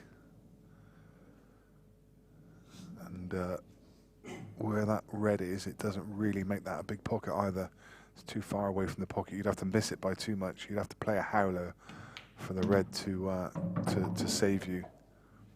But he's played that well. Maybe just a tiny bit straighter would have been ideal. This is missable. Players of this standard don't tend to miss them though. Perfect. Perfect. Really well cued and a great clearance. He needed that one, 9 frames to 7. Now then, it's going to be Adam's break in frame 17. And really now his destiny is in his own hands.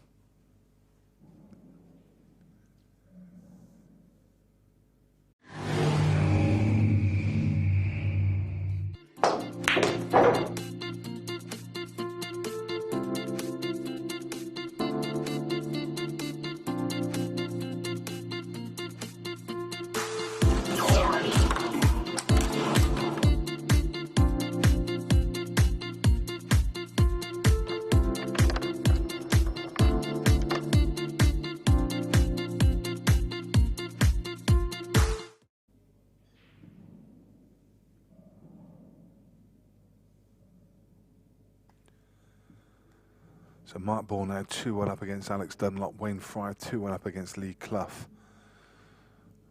Leiden de Bono is 3-1 up against Neil Wren.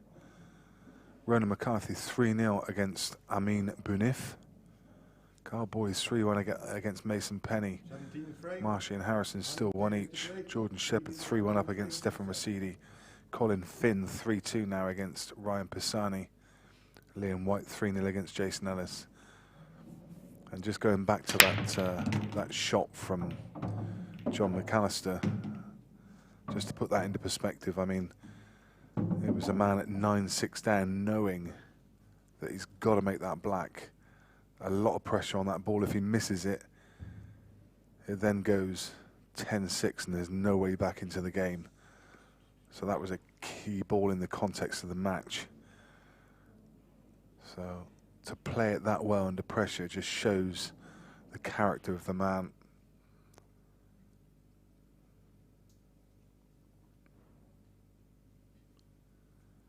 But, as I said, 10 seconds. His destiny is no longer in his own hands. Adam Davis is going to have enough breaks that if he can break and dish, he's going to win the match. And he's got a chance here. I think he'd like to go reds, but, well, yeah, that's a great shot. It was all about that one shot. He had one difficult yellow above the red. Didn't really have a great opener on reds. He had the one opener into the bottom right, but that didn't really afford position onto anything. It was too thin. So he played a clever shot, just nudged out his one bad yellow. And now he's opened up the frame.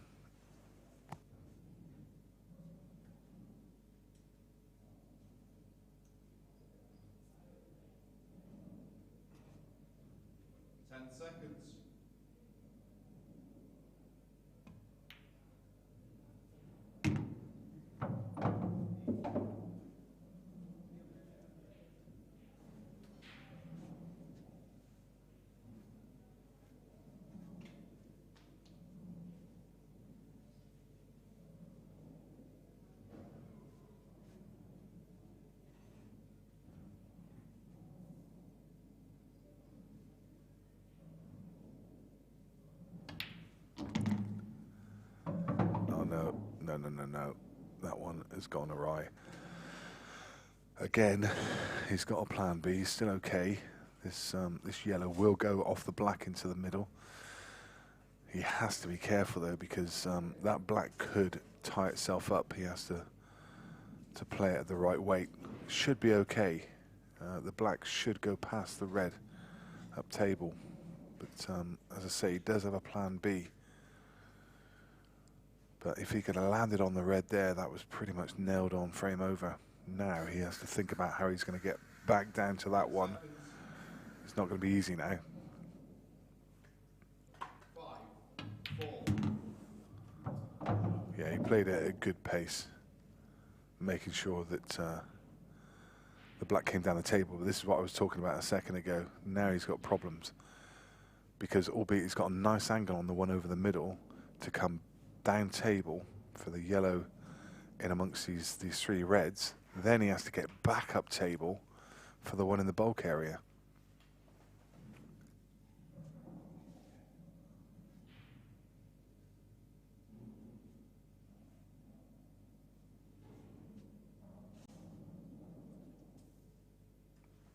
Well, maybe he can get through to it now. He obviously can. Well, who'd have thought that? Didn't think he had the angle to get through there. Well, that was perfect. Landed absolutely perfectly for him. How lucky was he there to find that gap? Perfect angle to pot it and just come back up for this one in the bulk. And now, barring some kind of ridiculous kick, very, very simple clearance. Well, that went from being a little bit tricky to well, actually, really simple, because he had that gap. The differences that fractions can make. There we go. Adam Davis is on the hill and marching on. One more frame required, and he's going to be in the winner's side. Jon McAllister across to the loser's side. Can Jon McAllister fight back? He's breaking the next frame.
Eighteenth frame, Jon McAllister to break, trailing by 7 frames to 10.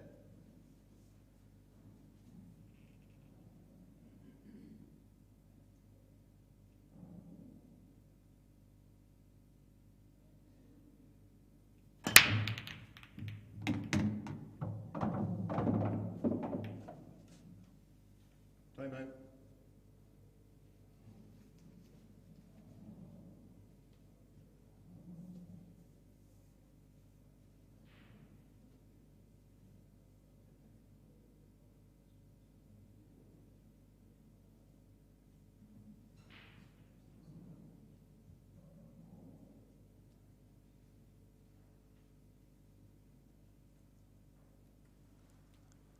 Craig Marsh, 3-1 up against Phil Harrison. Don't know what to think about that, really. I mean, either way that match goes, you're not going to be surprised at the result, because Craig Marsh is more than capable of beating Phil Harrison, and Phil Harrison is more than capable of beating Craig Marsh. But I guess Phil Harrison had to go in favourite. I can't imagine there was much in it, but if I was pricing that, I would say Phil was probably, I don't know, Craig probably 5-4. Phil 4-6. There's not going to be a lot in it, is there? Even money and 4-6, something like that. It's but then I'm not a bookie. Jordan Shepherd 3-2 up against Stefan Rosidi. Yellow's in play. Colin Finn now 4-3 up against Ryan Pisani. A nice solid break here from Jon McAllister, and shouldn't be any dramas in this clearance. Again, if anything's tricky, it's just these two yellows at the top left. That's the only banana skin in the frame, really. And the only reason I say that, it would be elementary, but that red is just in the way. If he could get the cue ball where that red is, he'd be perfect. But with the red in the way, it does have the potential to cause him a problem. Now, what I think he's going to do, he's going to pop this to middle and then float the white up to the top cush, play the one along the cushion off the yellow. I think he's just going to flick that yellow just to try and open them up. He may not need to. He may actually have the angle now just to top it through with a bit of side. I think he's going to flick it off the yellow. Yeah. Played that really well, didn't he? That couldn't have come out any better if he placed them by hand.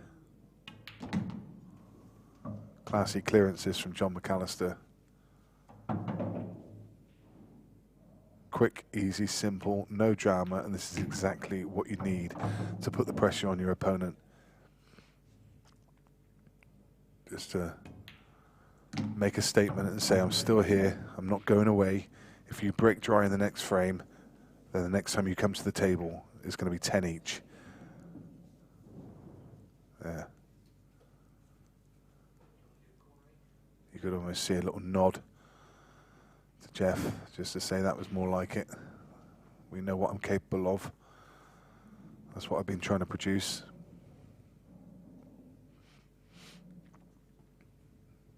What it must be to have a corner man like that who's just always there for you. You know, when you're sat in your seat, playing your game, when you come back, there's always going to be your corner man sat there for you to have a few words with. A great feeling. So, what's the body language like of the two players? Can we gauge anything from the way they are? Adam, as I say, hawk-like, knows what he has to do. Jon knows that he can do little more unless he gets another chance. It's all in Adam's hands now. 19th frame. Needs a big, solid break. Leading by 10 frames to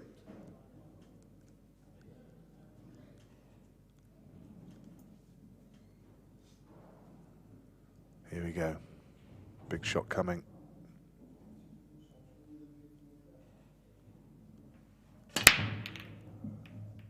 He's going dry. He's not going dry. Yellow found its way.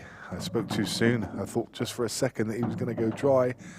It looked like everything was moving, and then suddenly there were those two yellows just tracking towards the top and bottom corners, and they almost dropped simultaneously.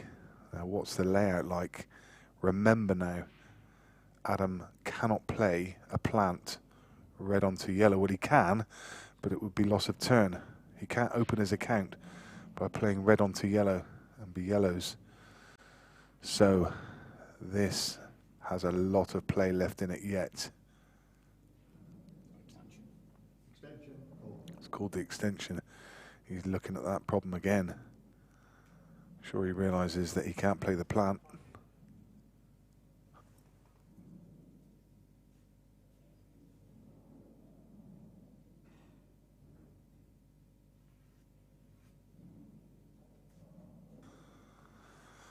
So if he spots it, I think the way to play it, and he's looking again, would be the yellow that's sandwiched between the black and the red, to play that as a 3-ball plant. And I think that's exactly what he's seen. He's looking to maneuver the ball around there. He's got a lovely angle now. All he's got to do is play this one to bottom left, screw back out to probably just to the right of the white centre line to leave himself that 3-ball plant. Still, things can go wrong here. But you suddenly fancy him, don't you? He's been playing well enough. Can he bang that final nail in the coffin of Jon McAllister? 10 seconds. 5, 4, 3, 2. Pressure's on. Now then. Again, I thought he could screw back out into open play. But with the clock against him, he just took his medicine and bumped into the red. And suddenly, I mean, this plan was fairly simple if you're right behind it. Now, suddenly, it looks infinitely more difficult. And then he has to be wary of where the yellow goes. He's used his extension, so he has to be careful of the time. 5, 4. Clock's counting down. He's under pressure. 1. No. No, sir. Well, still drama. As I say, if he was behind that plan, it was very, very makeable. As it happened, he played it slightly differently. He played it cushioned first. I think that almost made it more difficult. And look, that red passes, the red in bulk, passes the yellow. So now, this is a great chance for Jon McAllister to pull back within one frame and get back on serve.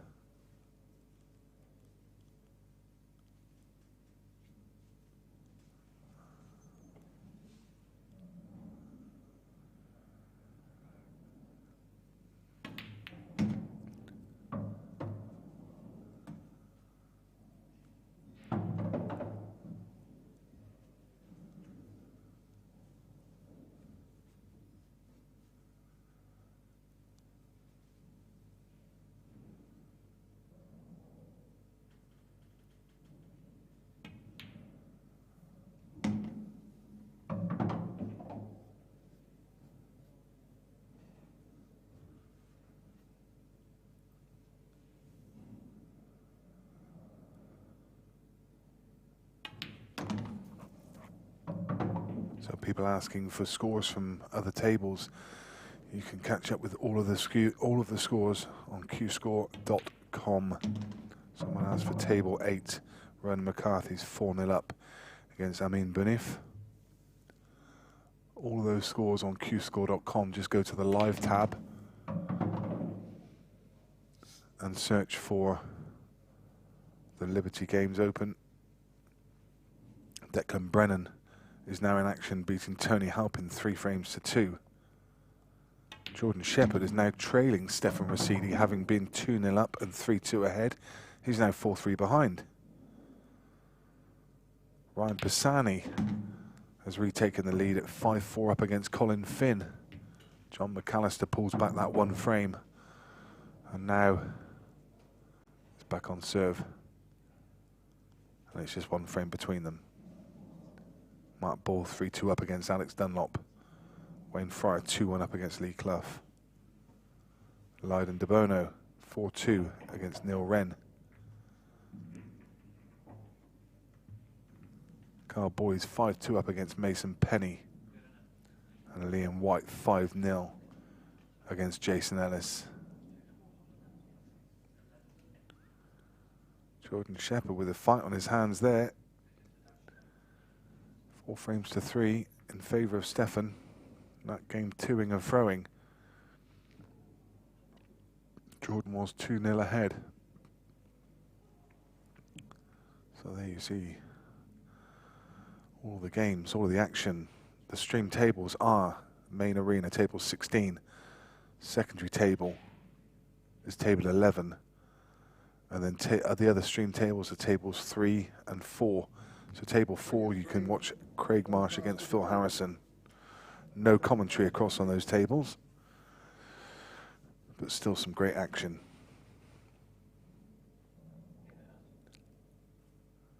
Jon McAllister has to make a ball. Cue ball has to stay on the table. Oh, it got kicked around a couple of times and it was going dry. And for once that kick's done him a favour. He's got kicked in off a couple of times. This time, the cue ball's kicked the yellow in. And look at the yellows. This is going to be 10-all.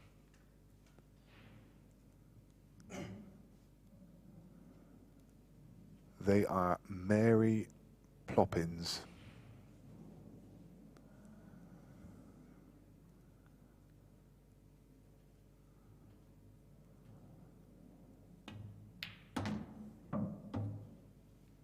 His break has been huge, really has. And I like the way he's gone about this already. If you look at the pattern he's taken, it might have been tempting to take the one to left corner, but he's going to take the one to middle, which leaves a lovely angle for the one just below the bulk line. And then he'll take the one to top left, and then it'll just be about getting position on the one in the middle, the one closest to the right middle bag. Yeah, I really like the pattern he's taking here. Now he doesn't want to. I think he's going to have to top this through and play it from above the black. Sorry, from above the red that's on the bulk line. The reason I say that is because, yeah, okay. So same thing, just nudge into the red. What I'm trying to say is he wanted to leave this angle so he could stun down this side of the table. If he left the other angle, he'd have had to come off 2 cushions, and with those 2 reds, it would have been almost impossible to do. So this now is pretty simple. That's okay. Probably he was just hesitant. He was just stopping for a second because he wanted to be a few inches further on. If he can't hold it, yeah, he can. Yeah, he's fine. You can see from that angle he's perfect. Looked like he was just going to finish slightly higher, but he did have the other option that he could have taken this ball first and then screwed back out, but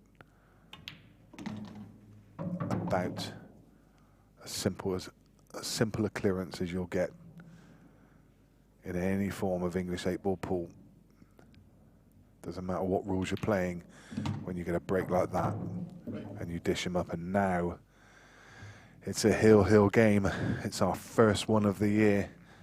It's Adam Davis 10, Jon McAllister 10, Adam Davis to break the decider, and this shows how important that early lag was.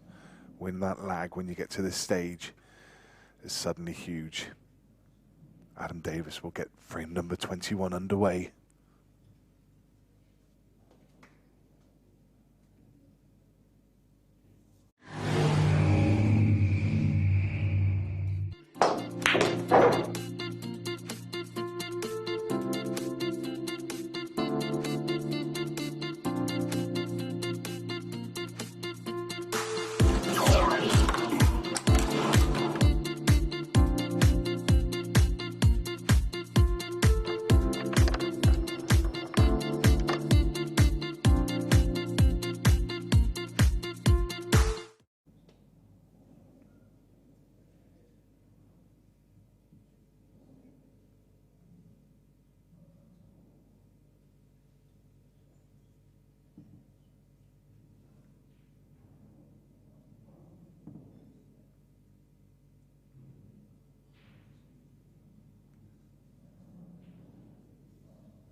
Final frame, 10 frames all.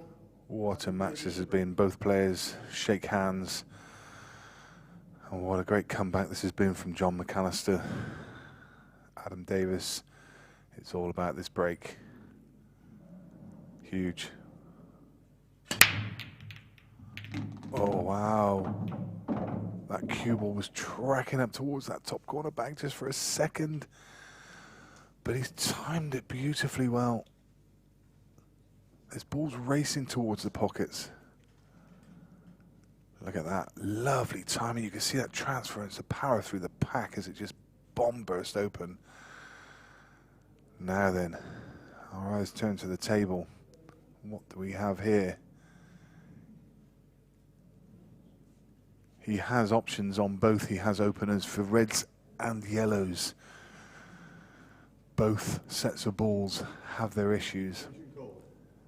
This cluster of three problems is going to cause the headache in this frame. The cluster of three to the left of that center white line. It feels that yellows offer the advantage.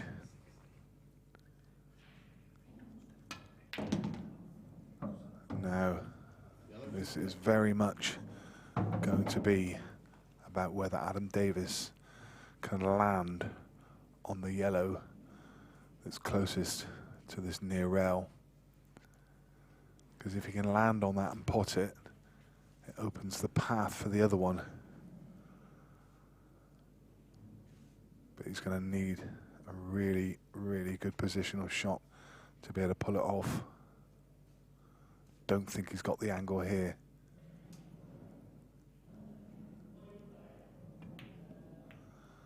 No, he didn't have much of an angle at all, actually. But he does now. He just played a clever little shot there, playing that yellow off the red, which created in the angle he needed. I'm not sure if he was just trying to get slightly further down the table and play the shot off of the yellow that's nearest the bolt line, but actually I think he's okay. He can play this. Well, that top one goes.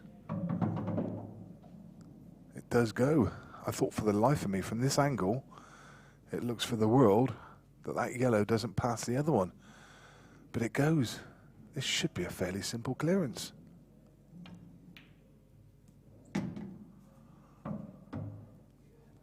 It's just all about this shot. He just needs to just stun it in and hold on the red, and it should be frame over. Oh, wow, he didn't plan on doing that, that's for sure. He's played it off the yellow, and it's pushed the yellow safe. There's still drama in this frame yet.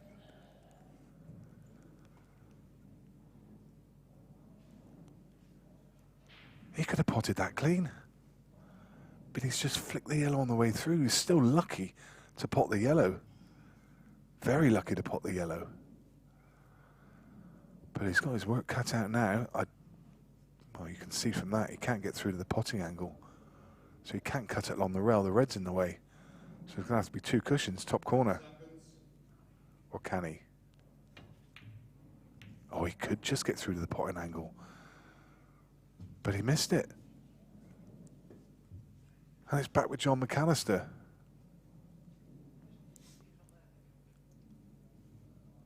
And Jon now, can he take his opportunity?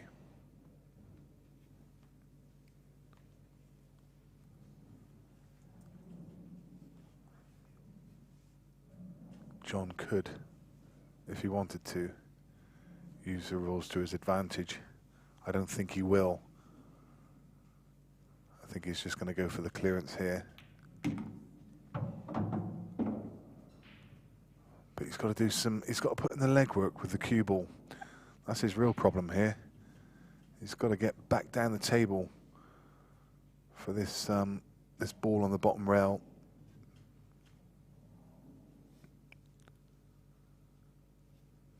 He's certainly not going to try and do it off the one up the rail. He's just going to pot that and make sure and leave himself an angle on the next one. Well, probably a touch closer to his work than he needs to be. I think he's going to have to play the one to top left and leave himself the angle on the one to top right to come back down the table. And he'll leave the one closest to the left center as his last ball. So again, he's got to put in a fair bit of work with the cue ball. This could still go wrong.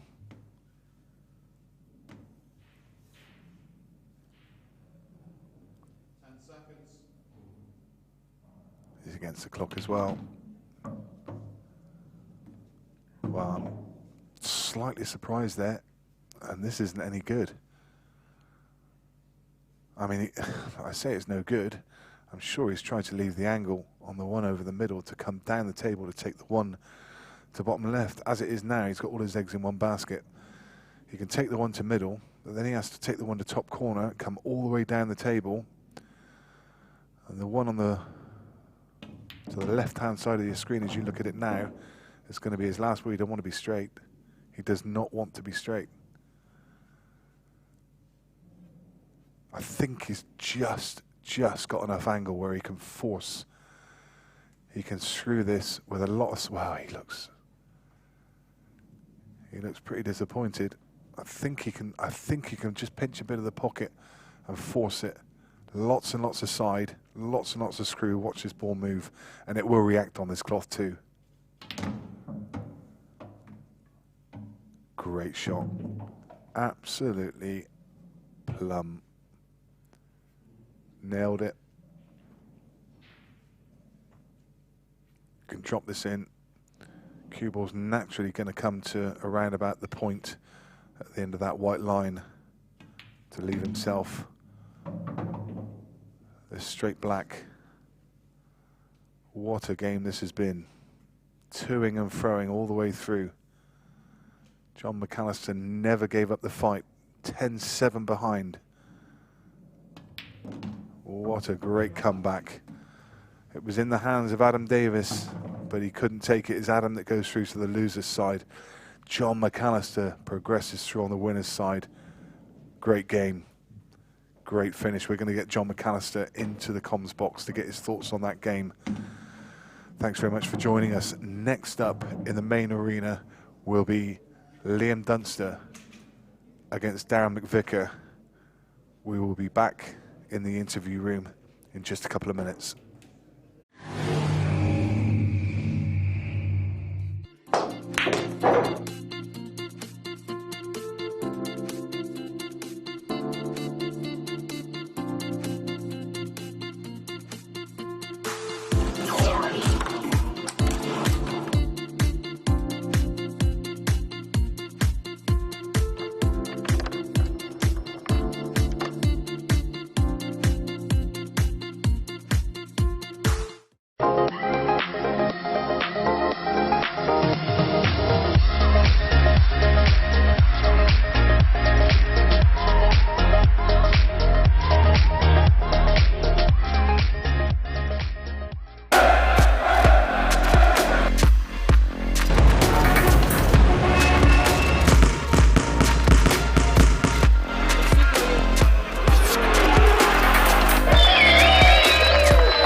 What a great game and what a great finish. I'm joined by Jon McAllister. Jon, early doors you seem to have the advantage. You took those early frames and had the lead, but he came battling back at you.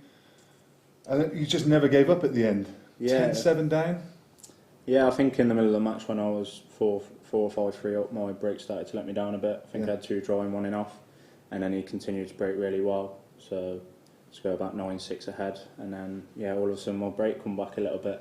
I think I still had to rely on him missing a couple of chances as well, but just happy to take them at the end. Yeah, I think at 10-7 I said that his destiny was in his own hands. It was just about whether, and luckily for you, just ran out of position a couple of times and let you back at the table. Yeah, I think at 10-8 he nearly ran out of the shot clock a couple of times. Yeah. I think that made him rush a couple of shots. That plant was key, wasn't it? Yeah, letting him get out of position a couple of times as well, which got me back in the frame. And I think, I was just trying to snatch the frames really, and then hopefully it turns my way. On a personal level, I've seen you running deep quite a bit lately. You seem to be in a rich vein of form. You feeling good about your game? Yeah, my game's going really well at the moment. It's just I seem to be either struggling to get over the line or stuff like that. I think, the balls are not really going my way at the moment. Just luckily at the end they turned my way again. Yeah. But I think I'm still relying on my opponent missing, which at this level you can't. You need to be taking all your chances and hoping you're getting first chance as well. But you had a really good run in the English Open over at Murphy's and took out some really good sculpts along the way. So you've got to be feeling confident about this event. Yeah, definitely. I'm playing really well at the moment. I think I've only missed a couple of chances in early doors in that match. I think I got better as the game went on, even though my chances were limited.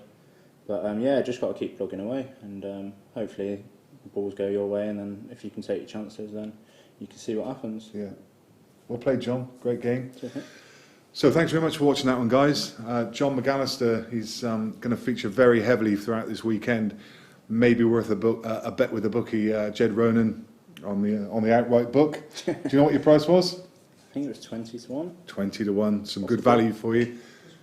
So next game up is going to be Liam Dunster against Darren McVicker. A bigger contrast of styles you will never see. Also, from a bookmaker perspective, have a look at k8.com. I think if you deposit £20 with them on a new account, you'll get £20 as a bonus as well. So keep an eye out. They're doing outright markets and match betting throughout the weekend. But for now, until we see you back in the comms box for that Dunster McVicker game, looking forward to it. See you soon.